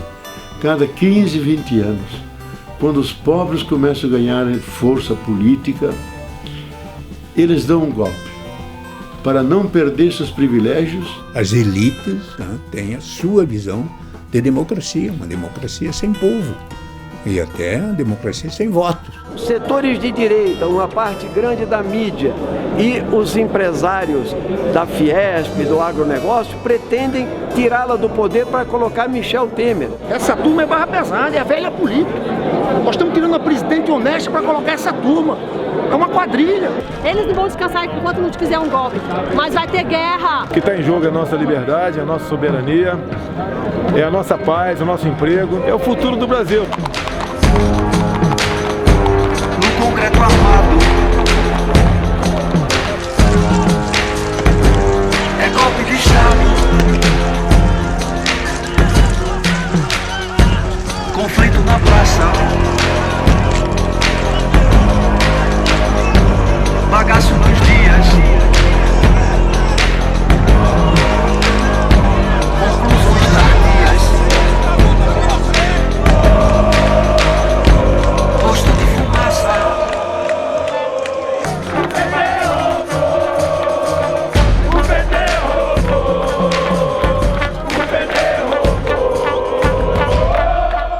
Você tem a guerra propriamente dita, na qual você quer destruir o seu adversário, não, seu inimigo. O adversário se tem na política, na guerra se tem inimigo.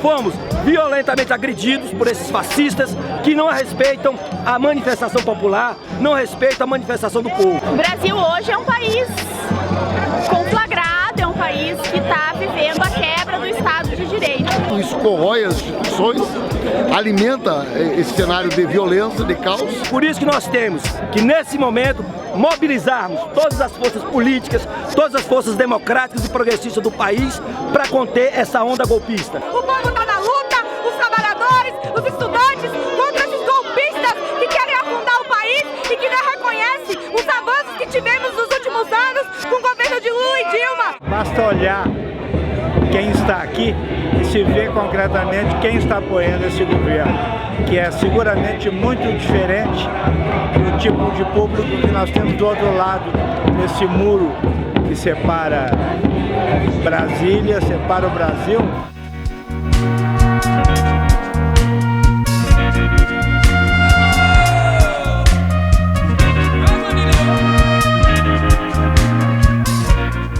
Esse país está tomado por um ódio, por uma coisa. Parece que as pessoas ficam suando, dá para fazer limonada de tão azedo que as pessoas acordam de manhã. No lado dos que defendem o impeachment são movidos a ódio, a raiva, fora PT, fora. Não tem aquele elemento que eu vivi nas diretas já no impeachment do Collor. Nós não queremos um país desunido pelo ódio, e sobretudo um ódio que é resultado da ação, da mentira, enfim, de toda uma série de procedimentos nos quais o poder econômico tem usado todos os seus instrumentos. O Brasil saiu dos trilhos e amanhã a gente volta a colocar o Brasil nos trilhos. Vai ter suor e lágrimas, espero que não esteja sangue. Vai ter muita luta, vai ter muita disputa, muita. É apenas uma partida que podemos perder ou ganhar, mas não é o fim do campeonato da luta de classe. Eu estou aqui hoje lutando pelo Estado Democrático de Direito. Eu não admito que uma presidente eleita pelo povo, que não tem nada provado contra ela, seja colocada para fora. E o trabalhador está aqui para manter o Estado de Direito, manter o governo popular. O Lula vem aí e a Dilma vai ficar.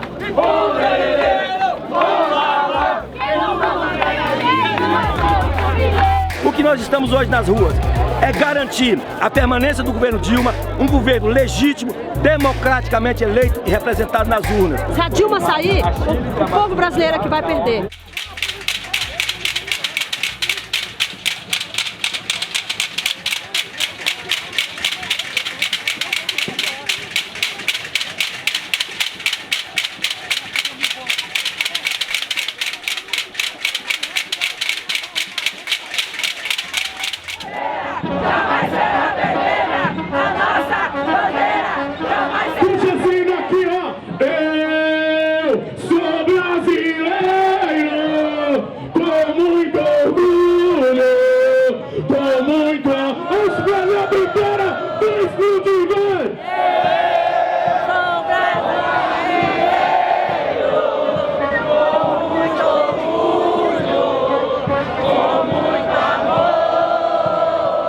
Essas manifestações, essas passeatas, ao invés da gente ficar achando ruim, nós temos que lembrar que fazem parte da democracia. O mesmo cara que está fazendo uma greve contra você hoje, ele estava correndo na rua te apoiando ontem. Ele estava apoiando por você ontem. Então, ao invés de você ficar bravo porque ele está te protestando, pergunta por quê. É legítimo que se expressem. Agora, na defesa da democracia, é fundamental que se diga, sem crime de responsabilidade provado, não é possível ter impeachment. Honestamente, que fora o problema econômico, para a presidenta Dilma não tem nenhuma razão jurídica para o impeachment. Não há um crime de responsabilidade contra a presidenta Dilma. Isto a história dirá. É uma mulher honesta, correta, é uma Virgem Maria. Uma mulher que tem uma conduta inflexível, eu diria, né? Que ela é absolutamente correta do ponto de vista das suas concepções e não quis fazer esse jogo. E eles encontraram Cunha, eles encontraram Temer. O que nós estamos vendo aqui hoje não é um processo legal que tenha respaldo jurídico e que seja capaz de imputar ao processo de impeachment algum tipo de legalidade. Por mais que queira se dar uma conotação formal, de direito, disso, daquilo, é um processo político. Pelo processo democrático, que a gente gostaria que fosse, não existe. Não há democracia no Brasil. A democracia, quando ela existe, é muito bonita. A democracia é uma arte, sabe, de conquista e de ceder. Você cede de conquista, você cede de conquista. E é isso que vai dando, sabe, uma coisa que eu acho extraordinária. Movimento da massa.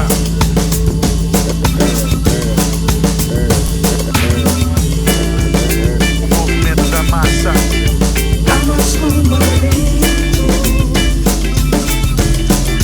I'm a strong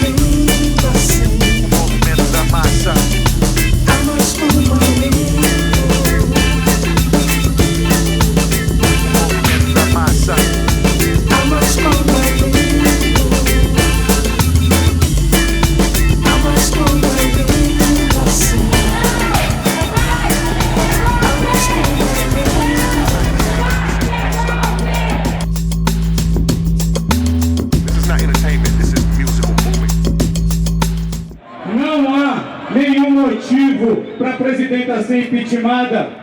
Se não há crime, é golpe. Essa história que está acontecendo aqui, que as pessoas que estão pedindo impeachment são as mesmas pessoas que eu vi a vida inteira do lado de lá. Nós estamos defendendo o Estado democrático de direito e o respeito ao nosso voto, ao voto de cada um de nós. Nós somos a rua, eles vêm para a rua. E se vêm para a rua, respeita nós. Eles não passarão. A democracia não é um pacto de silêncio ou um pacto de obediência. A democracia é uma sociedade em movimentação. Sabe, como se fosse uma polenta numa panela de ferro, num fogão de lenha, enfervescendo, soltando aquelas borbulhas. Uma vai na cara da gente e queima, outra vai no peito e queima, mas aquilo faz parte da polenta. Democracia! Democracia! Democracia! Democracia!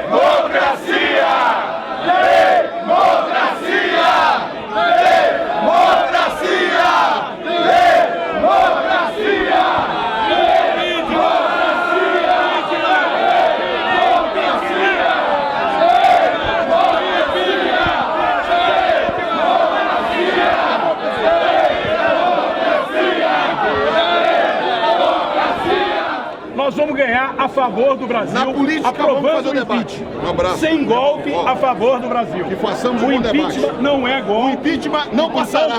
Bom, essa é a sua tese. A minha é de que o impeachment passará a favor do Brasil. Se eles vencerem, eles sabem o seguinte: nós vamos nos levantar, porque é um governo ilegítimo. Por isso eu peço muita responsabilidade à Câmara dos Deputados nessa votação de hoje. Hoje o Brasil vai resgatar a sua honra, a sua dignidade. O Brasil vai retomar seu rumo, não ao golpe.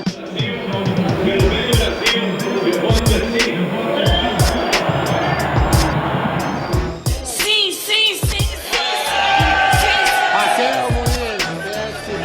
O meu voto é contra o golpe. Meu voto é contra. A luta apenas começou. Eu digo não a esta fraude.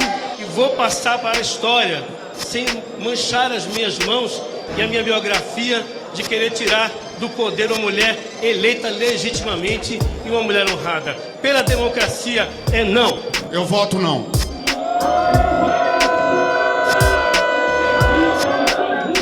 Ninguém aqui tem medo de ninguém. O meu voto é sim, é sim e é sim. Eu voto não.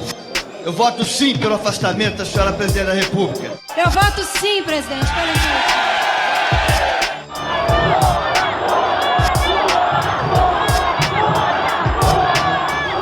Eu voto sim por Minas e pelo Brasil. Eu voto não ao golpe e durmam com essa, canalhas. A luta continua, companheiros.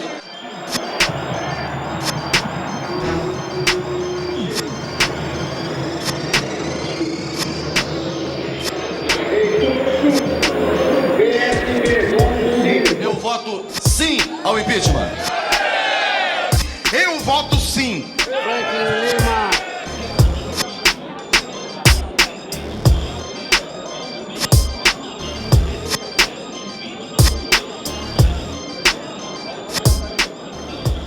Não dá mais para reverter. Há uma tendência clara de vitória da oposição em função de um efeito manada, que foi produzido a partir do estado do Paraná, quando votos esperados do PMDB, do PR e do PP não se confirmaram. Nós estamos vivos, nós estamos no jogo. Não, se o deputado Orlando admitiu derrota, ele não sabe fazer conta. Nós estamos no jogo, sim. Por isso eu digo ao Brasil, sim para o futuro!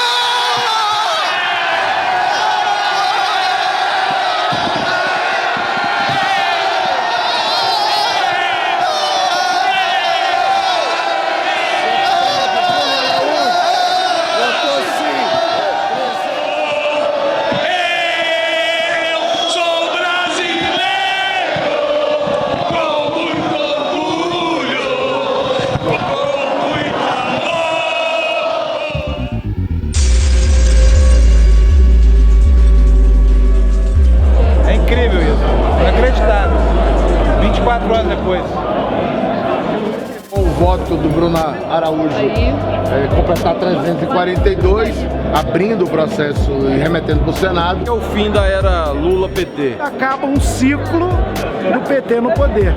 Claro que ainda tem uma tramitação até maio, mas o ciclo PT está encerrado. É o fim de um projeto que oficialmente começou em 2002, com a vitória do PT, e que agora precisa ser reavaliado. O deputado Eduardo Cunha tem maioria da Câmara, ele dirigiu esse processo. 347 deputados, numa noite que o Brasil nunca mais esquecerá, que é a noite da hipocrisia e da vergonha. Rasgar a Constituição no dia de hoje e, quem sabe, Ulisses Guimarães está indignado no seu túmulo do que está acontecendo hoje. É um atentado contra a democracia brasileira. Nós estamos aqui diante de uma crise social. Se o Senado não barrar esta aventura, se o Supremo Tribunal Federal continuar calado diante da inexistência de crime de responsabilidade, o país vai mergulhar numa crise institucional. A nossa expectativa é que o Senado possa recuperar isso, recompor a ordem democrática no Brasil e impedir que esse golpe siga à frente. A partir de hoje, a votação aqui na Câmara dos Deputados, até o afastamento da Presidente da República deverá ser nos próximos 10 ou 15 dias, o Brasil vai viver um período sem governo. É aquela história, você abriu a caixa dos monstros, eles saltam lá de dentro. Olê, olê! Olê, olê! Tamo na rua pra derrubar o PT! Chora petista, bolivariano! A roubalheira do PT tá acabando! Tua conduta é imoral! Fere os princípios da CF Nacional! Perderam em 64, perderam em 2016, tá ok? Parabéns aí, em memória ao Coronel Carlos Alberto Brilhante Ustra, eu quero o favor de Dilma Rousseff. Não se abre esse tipo de caixa da extrema-direita impunemente. As consequências são muito graves para a sociedade. Dias luminosos virão, dias trevosos estão, dias da serpente. Preso no passado, com saudade do futuro, ausente.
Vou ter com um novo governo, que com essa decisão é o Renan Calheiros, o mesmo relacionamento que tive com a presidente Dilma. É um momento que nós temos que dar uma solução rápida. E a solução rápida o Senado não vai se furtar de apresentar num curto espaço de tempo.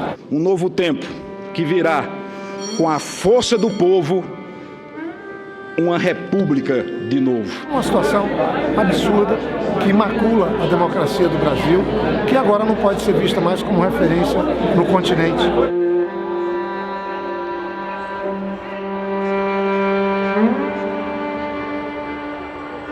Nós que estamos hoje vendo a perda de uma batalha, mas que voltaremos pela rampa da frente do Palácio do Planalto. As senadoras e senadores já podem votar. 55 a favor do acolhimento, 22 senadores contra. Esse é o resultado. A partir desse resultado, o afastamento imediato da presidente Dilma Rousseff pelo período de até 180 dias. E ainda hoje, Michel Temer assume a presidência da República.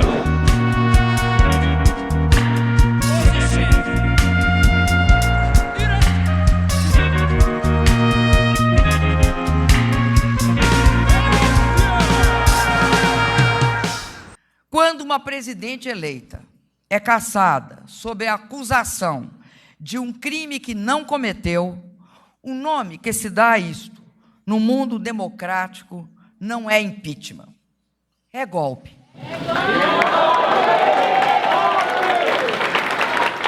O que aconteceu aí é tipo um golpe aí, né?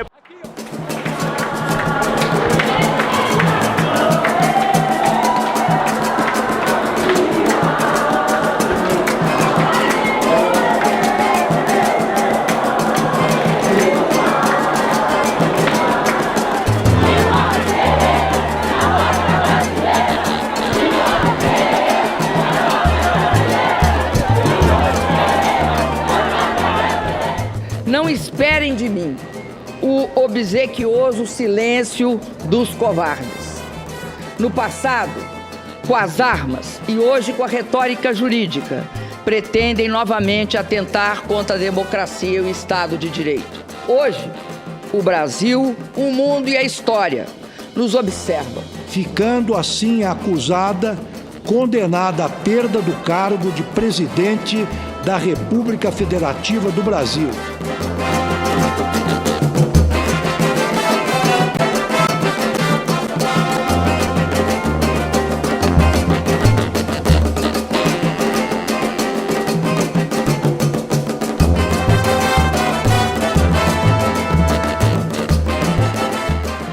E de repente, o golpe se torna uma questão ruinosa por vários motivos.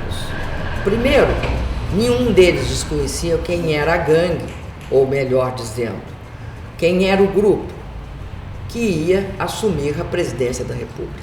Quem tirou ela foi os governantes, o Congresso que tirou ela. Não foi o povão que tirou ela, não. Veja bem, de respeitar o mandato popular. O que está em jogo é o respeito às urnas, a vontade soberana do povo brasileiro e a Constituição. O povo pode não conhecer direito constitucional, nem estudar teoria política, mas ele não suporta um governo ilegítimo e um governo resultado, sobretudo, de um golpe de Estado. A direita dá um golpe num governo que tinha começado a fazer o que essa direita queria, mas não era exatamente igual à direita, evidente. Porque o que vem depois do golpe é muito pior. Com o governo de salvação nacional, você pode começar a tarefa de recuperar o país, mas é preciso... Isso é ele, viu? É porque Michel Temer que está ligando. Ele é ilegítimo, ele não tem como propor um pacto, ele pode comprar. Isso ele pode, e que é o que ele está fazendo. Essa eleição indireta aí para Temer, que é ruim de voto, aliás, Cunha e companhia, é uma tragédia. Nós não queremos a ponte para o passado que querem estabelecer com o golpismo. É exatamente abrir uma nova porta de esperança para o Brasil sair desse caos. Isso não é o que as ruas estavam querendo. As ruas estavam querendo algo novo, mudança. Aí quem vem a mudança? O velho PMDB. É a vitória da pequena política, é um resultado de erros sucessivos do PT, inclusive buscar uma base aliada que não tem nada a ver ideologicamente com o programa do partido. E esses parlamentares de partidos políticos sem consistência ideológica, partidos fisiológicos, que estabelecem uma relação utilitária com o Estado brasileiro, isto não tem como dar certo com a Dilma. Talvez tenhamos feito determinadas alianças sem amarrações de conteúdo mais profundas. Muita coisa que nós vamos avaliar depois. Nós, pelo que fizemos, ou como fizemos, ou deixamos de fazer, pelas facilidades que abrimos, não é, para composições, não é, sem compromisso com o programa, de certa forma, estendemos um tapete, né, para o golpe, ou facilitamos a urdidura dele. Houveram falhas, né, no governo Lula, no governo Dilma, mas as falhas já vêm de outros carnavais. A chegada do PT no poder foi uma mudança, foi uma conquista, mas aí chegou lá e começou a funcionar de acordo com esse sistema. Nos envolvemos, né, nas armadilhas tecidas pelas elites por dentro dos próprios governos que conquistamos, né, com o voto popular. Nesse jogo de política, ter que fazer alianças, o governo não foi à esquerda como eu imaginava, mas é a política que foi possível fazer. Dificilmente em condições democráticas, é possível fazer um governo que não se propõe a um certo nível de composição. E é esta grande, eu acho que é o grande desafio. Então eu tenho que estabelecer uma política de construção de uma maioria. Eu tenho que tentar estabelecer nesse país uma política de compartilhamento das decisões para que a gente possa governar o país. Acho que eu não tenho o mesmo talento para fazer uma articulação política como o Lula fazia. Ela tem a sua maneira de ser. E acredito que no tempo que lhe foi permitido governar, ela fez exatamente o que era possível. O Lula sabe conduzir. Como eu disse, ele é um grande negociador, ele põe todo mundo na mesa. E ele conduzia ele conduzia melhor essa relação com o Congresso Nacional.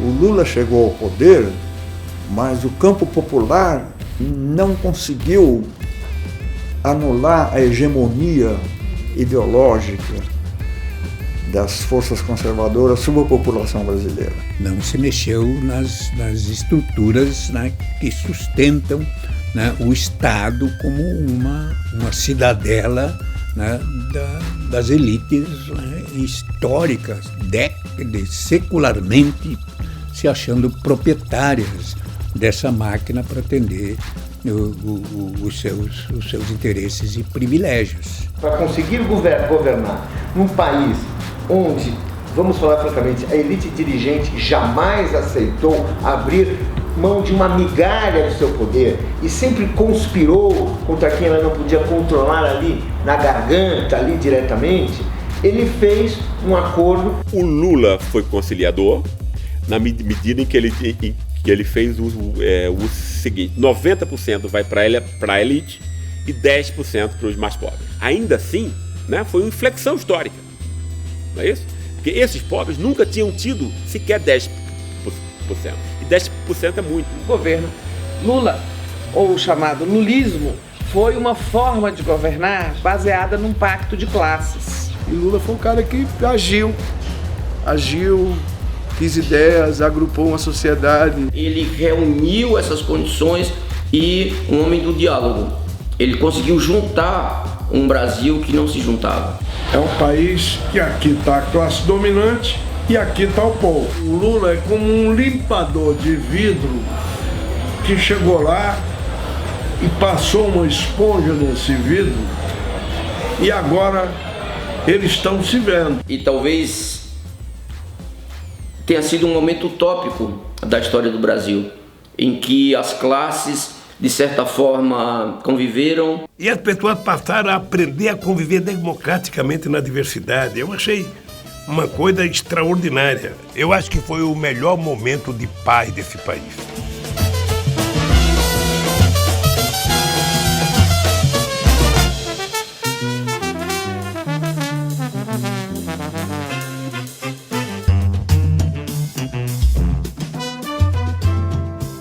O erro do lulismo foi acreditar que as elites são capazes de conviver com a democracia quando elas estão perdendo os seus privilégios. Aquele lulismo como governo de conciliação em que todos ganham, né?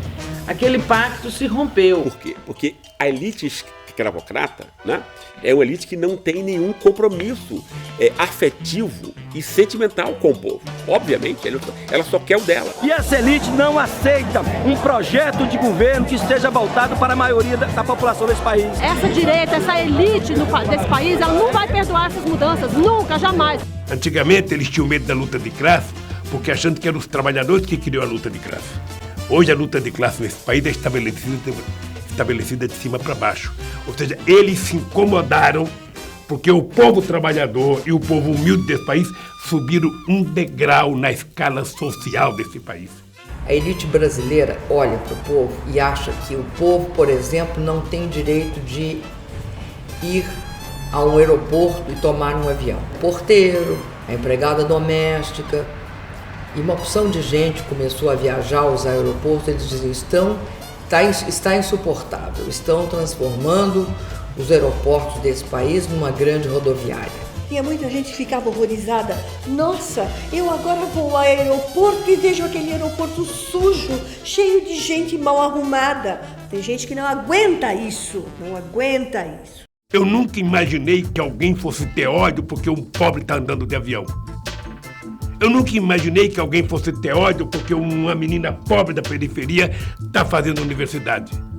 Eu nunca imaginei, sabe, que essas pessoas ficassem com ódio porque um pobre está indo em restaurante, em teatro, em cinema. Na verdade, essa gente não sabe repartir as coisas, o Brasil não é deles. A Casa Grande surta quando a senzala vira médica. Por quê? Porque surta. Neguinho na universidade ninguém quer. Eu cansei de ver aeroporto e avião lotado. Eles cansaram. Eles não querem que o trabalhador cresça, eles não querem que o filho do trabalhador cresça, que estude, que nada. Por isso a perseguição deles com Lula. A nossa elite é tão terrível que ela não admite que as pessoas tenham um emprego. Não admitem que as pessoas tenham uma casa. E ela está subordinada aos grandes interesses internacionais. Ela não tem pátria, a nossa elite. Poucos empresários brasileiros se assumem realmente a defesa da sua nação. Com raras exceções, ela nunca aceitou Lula presidente. Não tem mais preconceito no Brasil? Tem! Porque o preconceito está impregnado na consciência histórica desse país. Ele que veio de baixo representando o povo encontrava um muro e uma barreira. E politicamente era intransponível. E todo esse complexo criou efetivamente uma frente de oposição sistemática pela televisão, pelos jornais, pelas rádios, que fizeram a cabeça dos brasileiros. Aquela classe média preconceituosa, aquela que apoiou a ditadura, aquela que apoiou o golpe de 64, começa a externar sua ojeriza ao Lula. Foi tocada a tecla, o velho bumbo do ódio ao pobre. Então o meu papel não é ter com eles o mesmo ódio que eles têm conosco. O meu papel é distensionar. Mostrar para eles que quanto menos pobre a gente tiver, mais classe média a gente vai ter. Quanto mais classe média a gente tiver, mais pessoas melhor de vida a gente vai ter. O PT, né, caiu do governo por conta das suas virtudes. Qual foi a sua principal virtude? Ter diminuído a distância social entre as classes do Brasil. Quem sabe por essas virtudes que a elite brasileira está dando golpe. O povo golpista por natureza, ele não aceita o resultado eleitoral. Para ele, o povo não devia nem votar. 2014 não está sendo discutido nesse instante, mas seria como retirar o ar que nós respiramos, deixar de trazer a história como ela é. Esse campo conservador já contava com a derrota da Dilma. Já estava dado como certo. E aí deu-se aquele fenômeno, teve aquela viradinha de último minuto e a Dilma ganhou, mas ganhou por pouco. Então, no dia seguinte, eles já entram com a proposta de não aceitar a derrota. E eles disseram nesse dia, juraram para eles, o poder jurou, nós vamos tirar eles da governança. Mergulhar o país no estado permanente de instabilidade política, impedindo a recuperação da economia, com o único objetivo de tomar à força o que não conquistaram nas urnas. Era um projeto que eles tinham que fazer o que fizeram. Eles tinham que fazer, ele não tem desculpa.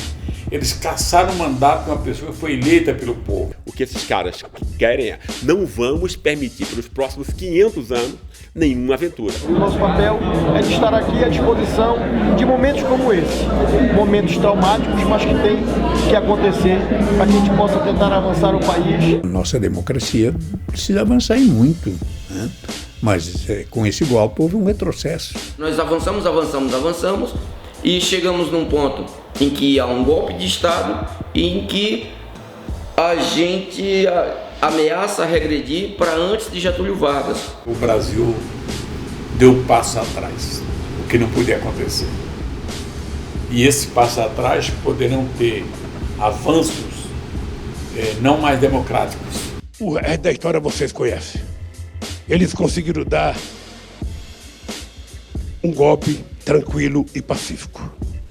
Não precisou regime militar na rua, não precisou canhão. Foi como uma espécie de vírus que se transformou além de uma gravíssima doença, né, numa ameaça ao nosso ao nosso presente. E a gente não pode se dar o luxo de perder o futuro.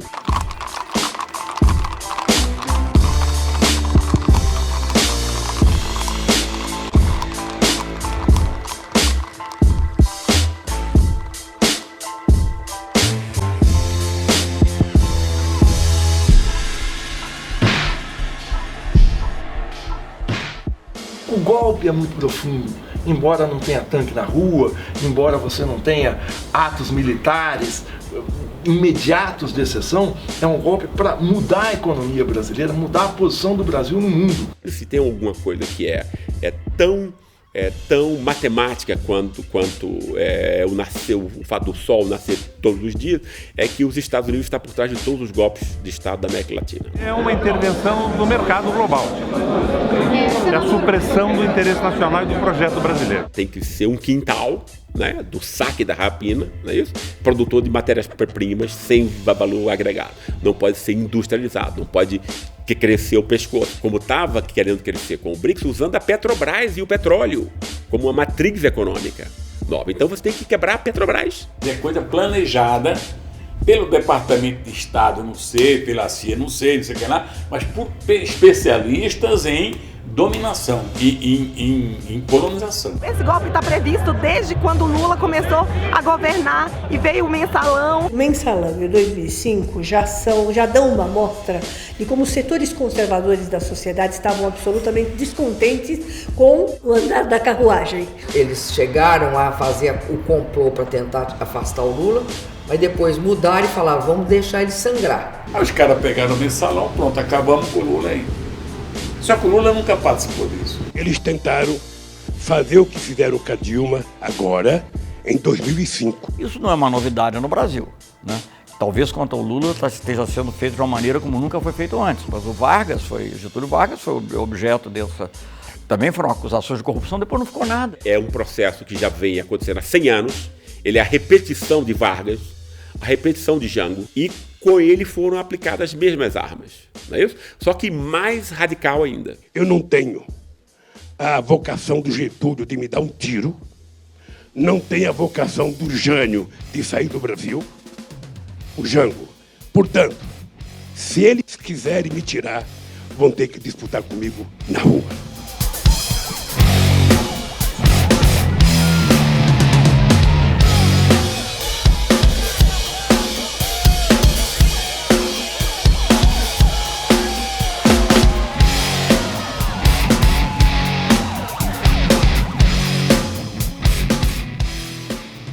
Há sim uma nítida intenção de desconstruir o Lula como líder de um projeto progressista no Brasil, com essas duas características de buscar maior igualdade internamente e maior independência internacionalmente. É a desconstrução não só do Lula, mas de tudo aquilo que a gente sonhou a partir do momento que o Lula chegou onde chegou. Desconstrução da imagem, desconstrução do próprio Brasil. Porque aí eu não era mais um sindicalista que estava reivindicando.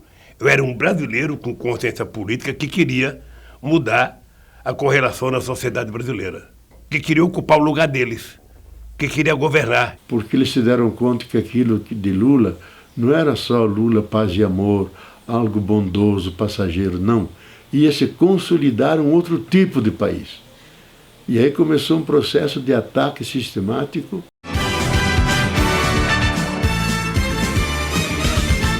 O grande aniversário do Lula hoje chama-se TV Globo. A emissora não é parte nas investigações a que está sujeito o ex-presidente. Cumpre apenas a sua missão de informar o povo. Eles estão já há 4 anos me massacrando.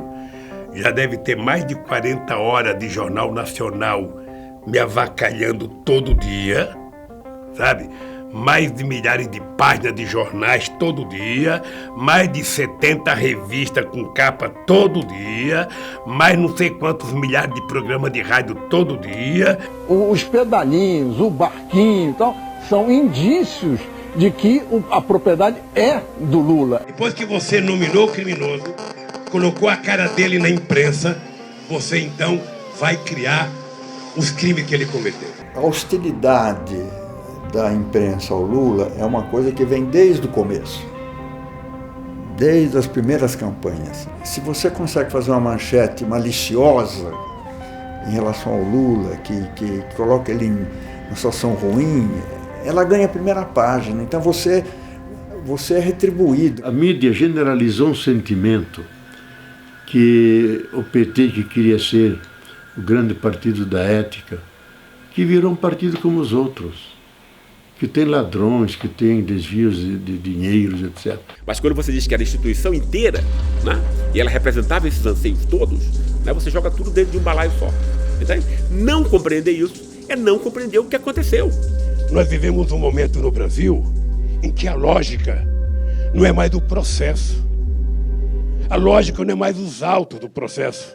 A lógica é a manchete. O ex-presidente Luiz Inácio Lula da Silva foi alvo de um dos 11 mandados de condução coercitiva. No caso do presidente Lula, ele sequer foi avisado de que ele estava sendo intimado. Então a condução coercitiva foi talvez o melhor exemplo de como nós estamos vivendo perigosamente num momento de ruptura democrática. Fizeram acusações e prisões de forma extremamente seletiva, com essa intenção.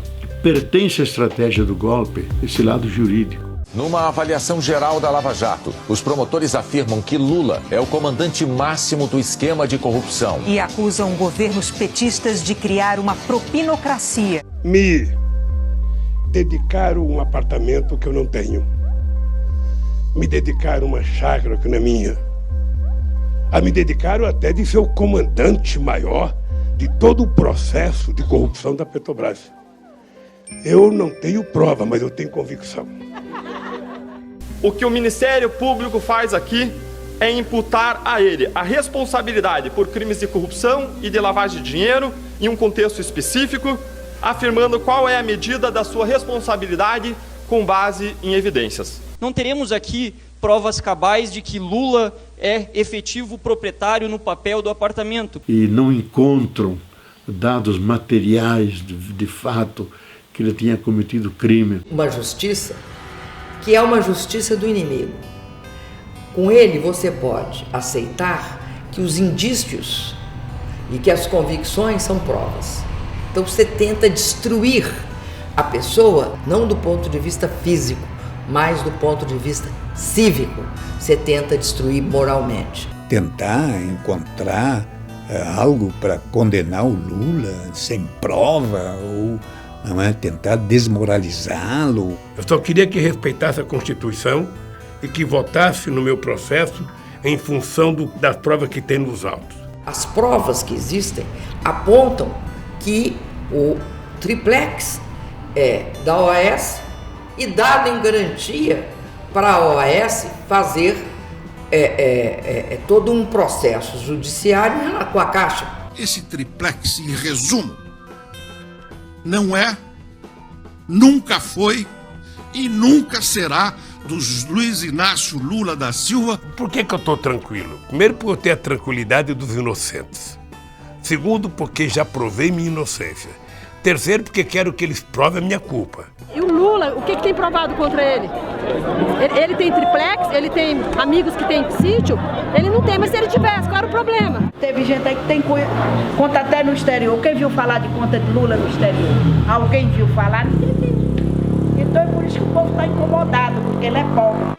É que eles não estão habituados com o cidadão, que a única coisa que tem orgulho é que eu conquistei o direito de andar de cabeça erguida dentro do país. Então, como ele incomoda tanto, ele tem sido alvo de uma perseguição tenaz, a mais terrível possível. Só ganha de mim aqui no Brasil Jesus Cristo, um cabra conhecido e marcado nesse país. O que estão fazendo, eu acho, no Brasil, com o Lula e também com o PT, com todos nós do PT, é o lawfare. O uso da lei como uma arma de guerra. Como eu considero esse processo ilegítimo e a denúncia uma farsa, eu estou aqui em respeito à lei, em respeito à nossa Constituição, mas com muitas ressalvas com o comportamento dos procuradores da Lava Jato. Então, parte do Supremo Tribunal Federal, do Ministério Público, da Polícia Federal, são cúmplices desse processo de desmoralização de Lula, de torná-lo impopular, torná-lo inelegível. Você objetiva transformá-lo numa pessoa sem cidadania, porque estará desmoralizada, terá seus direitos civis perdidos, será um condenado. Pode não aparecer agora, mas eles estão com mais problema do que eu. Eles não têm a consciência tranquila como eu tenho. Eu acho que eles não dormem com a tranquilidade que eu durmo. Essa gente vai pro lixo da história. O lugar deles é o lixo da história. A Lava Jato é uma invenção, foi uma criação. E uma criação muito bem pensada, muito bem articulada. Se quiseram matar a Jararaca, não bateram na cabeça, bateram no rabo. E a Jararaca está viva como sempre esteve. Estão matando politicamente. Vão tentar matá-lo. Ainda não mataram totalmente. Deram a primeira porrada. Eu sobrevivo. E eu não sei se eles sobreviverão. Porque eu construí uma relação com a sociedade que não é uma relação política. É uma relação cidadã.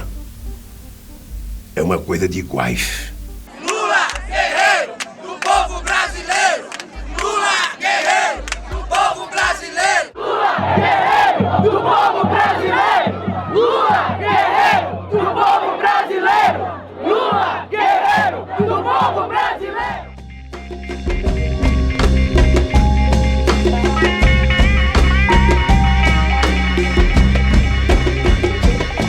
O ex-presidente Lula foi condenado a 9 anos e 6 meses de prisão.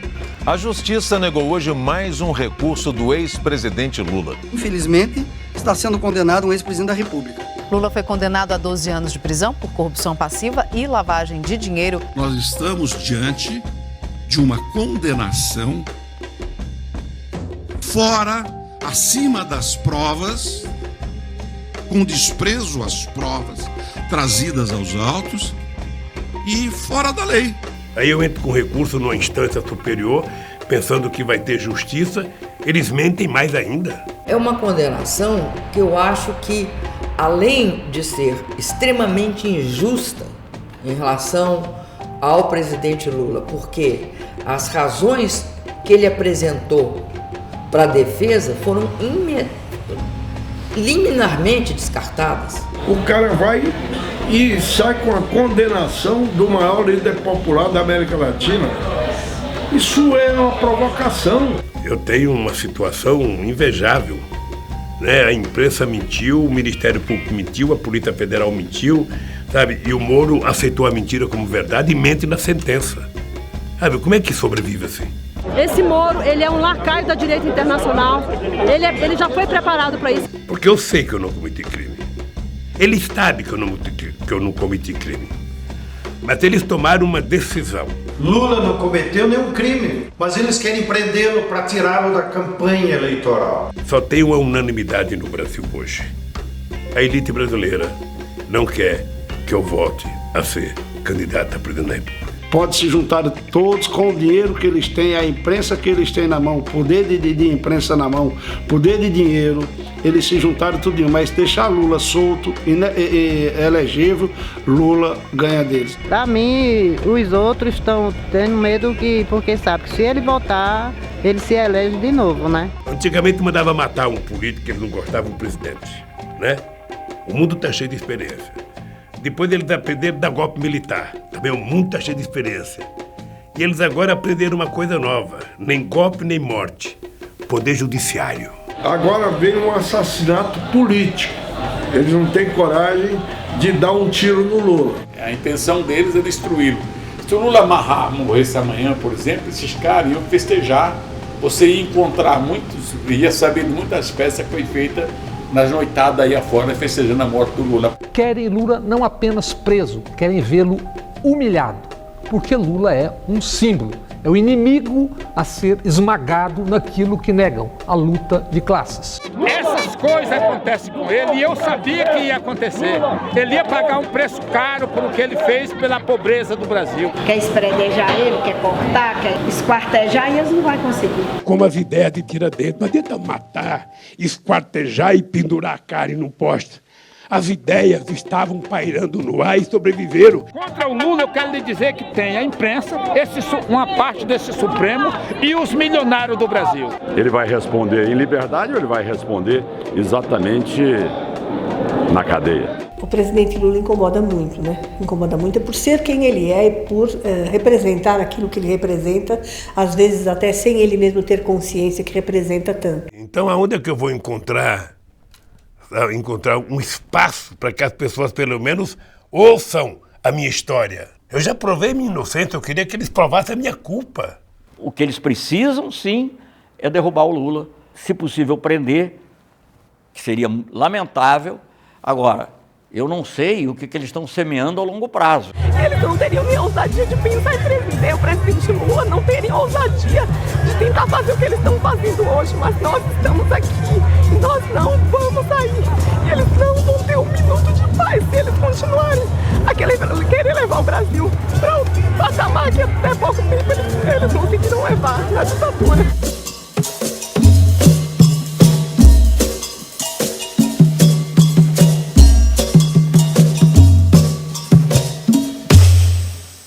Sem esperar esgotar os prazos legais, o juiz federal Sérgio Moro mandou prender o ex-presidente Luiz Inácio Lula da Silva. E, pela dignidade do cargo, lhe dá a oportunidade de se entregar voluntariamente. O prazo para que o ex-presidente Lula se apresente vai até amanhã, às 5 horas da tarde.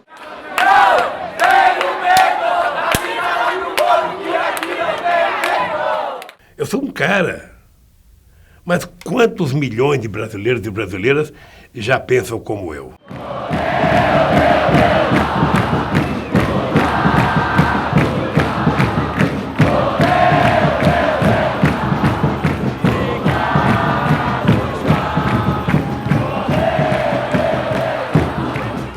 Então, companheiros, eu vou dizer uma coisa a vocês. Vocês vão perceber que eu sairei dessa maior, mais forte, mais verdadeiro e inocente.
Eles acham que se prender o Lula, acaba. Não acaba nada, eles vão prender a carne, mas as ideias passam pelas grades, as ideias nem entram na cadeia, elas ficam de fora. E as pessoas sabem o que está acontecendo nesse país. As pessoas perguntam, você acredita na justiça? Eu acredito na justiça. Porque se eu não acreditasse, eu não tinha feito um partido político, eu tinha proposto uma revolução armada. Como eu acredito na democracia e na justiça, eu entrei para o jogo democrático. Eles é que estão fugindo do jogo democrático. Eles é que estão fugindo do jogo democrático. E vou dizer uma coisa para você. Os dias podem até ser pouco, mas ele vai ser longo. Porque não vai ser fácil. Nós estamos num voo cego, dentro de um avião sem piloto. Ninguém sabe para onde vamos.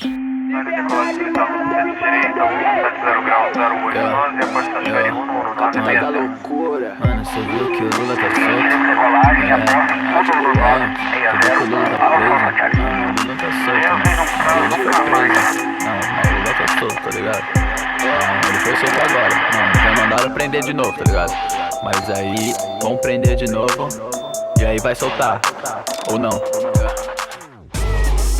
Apesar de toda a desconstrução, do bombardeio, apesar de Sérgio Moro, da Lava Jato, do Deltan Dallagnol, do Jornal Nacional, da Globo News, da Folha de São Paulo, do Estado de São Paulo, apesar do Globo, o Lula ainda é o campeão de intenção de votos numa pesquisa da presidência da República. Eu acho que essa era Lula, ela ainda continua, ela ainda será, porque ela é uma era de contradições. Essas contradições se acirraram. Houve uma reação contra tudo isso, mas a história é dinâmica e ela dá as suas voltas. A história ela é implacável. Ela é uma senhora talvez lenta, que é criteriosa na sua análise, demora para se manifestar. Eu tenho esperança que as coisas vão mudar. Nós estamos passando por um período muito crítico, que não era para ter acontecido, mas você sabe que, né? Infelizmente aconteceu, mas eu tenho fé que vai passar. Eu estou tentando me tratar pela esperança que eu tenho e eu quero voltar a ser presidente para poder, sabe, trazer a paz de volta, a alegria de volta, o otimismo de volta, o emprego de volta, o salário de volta, a educação de volta, o FIES de volta. Porque o Lula, ele não é candidato, como eles querem fazer passar, por uma ambição desmedida. O Lula é candidato porque ele é a esperança do povo brasileiro nessa conjuntura. Estou de bem com o país, estou de bem com o povo, estou de bem com a minha consciência. Para mim, ele merece voltar de novo. Lula tem que voltar a ser presidente de novo. Vou falar para o povo, vou falar abertamente, falar sobre o candidato Lula, esse amigo da gente, que novamente será do Brasil presidente. Espero que ele volte o mais rápido possível, entendeu? Por causa do carisma dele, por causa dos atos dele. O presidente Lula já fez a parte dele. Eu acho que deve vir outras pessoas com outros pensamentos, novos pensamentos, mas sempre seguindo a mesma linha dele. Eu acredito que ele pode voltar e eu acho que ele deve voltar, porque o Brasil nunca teve uma projeção tão boa, né, no mundo. É que não querem que ele volte, mas ele vai voltar. E se depender de mim, quando o Lula voltar ao governo novamente, estarei com ele. Brasil, urgente! Lula presidente! Brasil, urgente! Lula presidente! O Lula é o resgate disso em termos de mostrar que no dia seguinte pode ser melhor. Assim que eu acredito no Brasil, assim que eu tenho esperança, sabe que a gente pode dizer ao povo que um outro Brasil é possível. Você só encontra força para enfrentar qualquer injustiça e qualquer situação de conflito, eu acho que em dois sentimentos. Um é a esperança e o outro é o seu compromisso, que não é contigo o compromisso, é o compromisso com o país, com uma população. Você não sabe como eu estou me preparando. Estou fazendo muita ginástica todo santo dia, porque eu quero chegar aos 104 anos como Oscar Niemeyer. Dizem que o cara que vai viver 120 anos já nasceu. Quem sabe seja eu. É Lula de novo em 2018. É Lula de novo. Ei, Lula, velho, volta que nós estamos te querendo, meu velho. Quem falou com Vossa Excelência foi o Lulinha Paz e Amor de 2018. Sabe? Eu tenho, assim, convicção que o Lula ganhará a eleição, se eles não derem um segundo, ou terceiro, ou quarto golpe. Estão perguntando aqui se eu vou ser candidato. Responda aí. Vamos assumir esse negócio aqui, Bolsonaro! Vamos assumir esse negócio aqui, Bolsonaro! É Bolsonaro! Eu pretendo estar no tabuleiro político 2018 para mostrar que o Brasil é muito mais que Bolsa Família e Pronatec, tá ok? Nós estamos numa situação bastante grave. Pela primeira vez no pós-ditadura militar, um candidato de direita, extrema direita, tem o respaldo para propor a sua candidatura. Vamos juntos mudar esse ciclo, mas para tanto precisamos eleger um presidente da República honesto, que tenha Deus no coração. E esse futuro melhor, primeiramente Deus, segundo o Lula.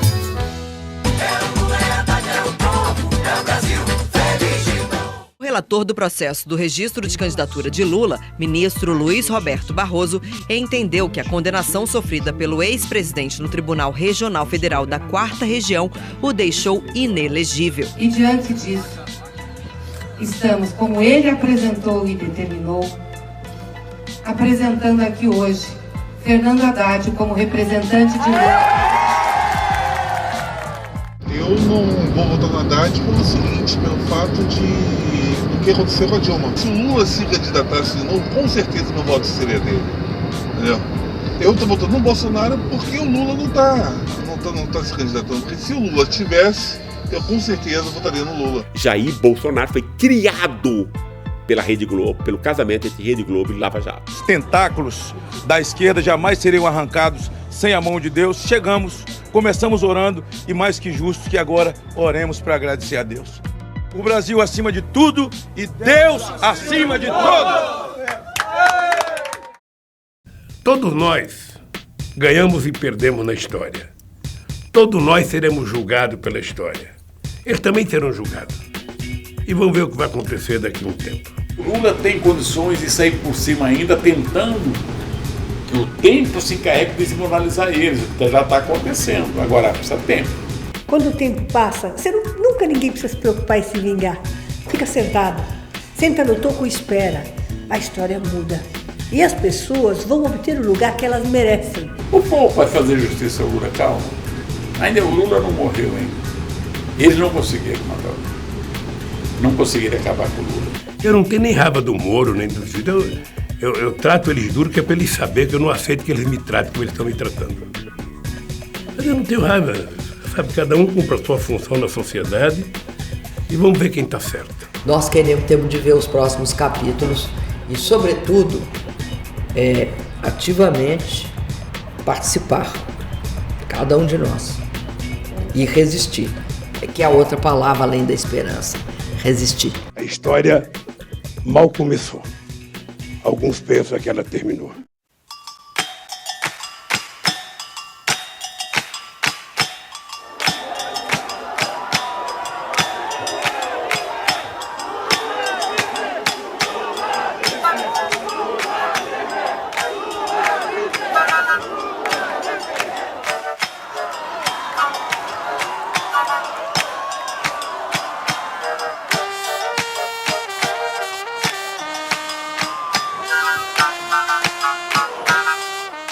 Vocês não têm dimensão do que significa o dia de hoje para mim. Eu tomei a decisão de ir lá, porque eu preciso provar que o juiz Moro não era juiz, era um canalha que estava me julgando.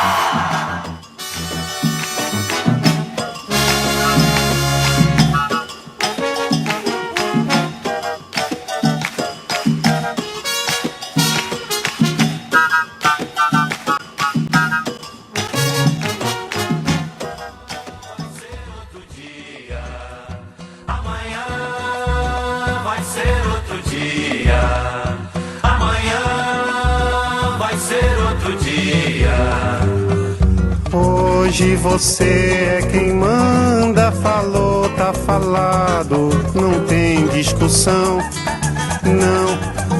A minha gente hoje anda falando de lado e olhando pro chão. Viu você que inventou esse estado, inventou de inventar toda a escuridão. Você que inventou o pecado, esqueceu-se de inventar o perdão. Apesar de você, amanhã há de ser outro dia. Eu pergunto a você, onde vai se esconder da enorme euforia? Como vai proibir quando o galo insistir em cantar?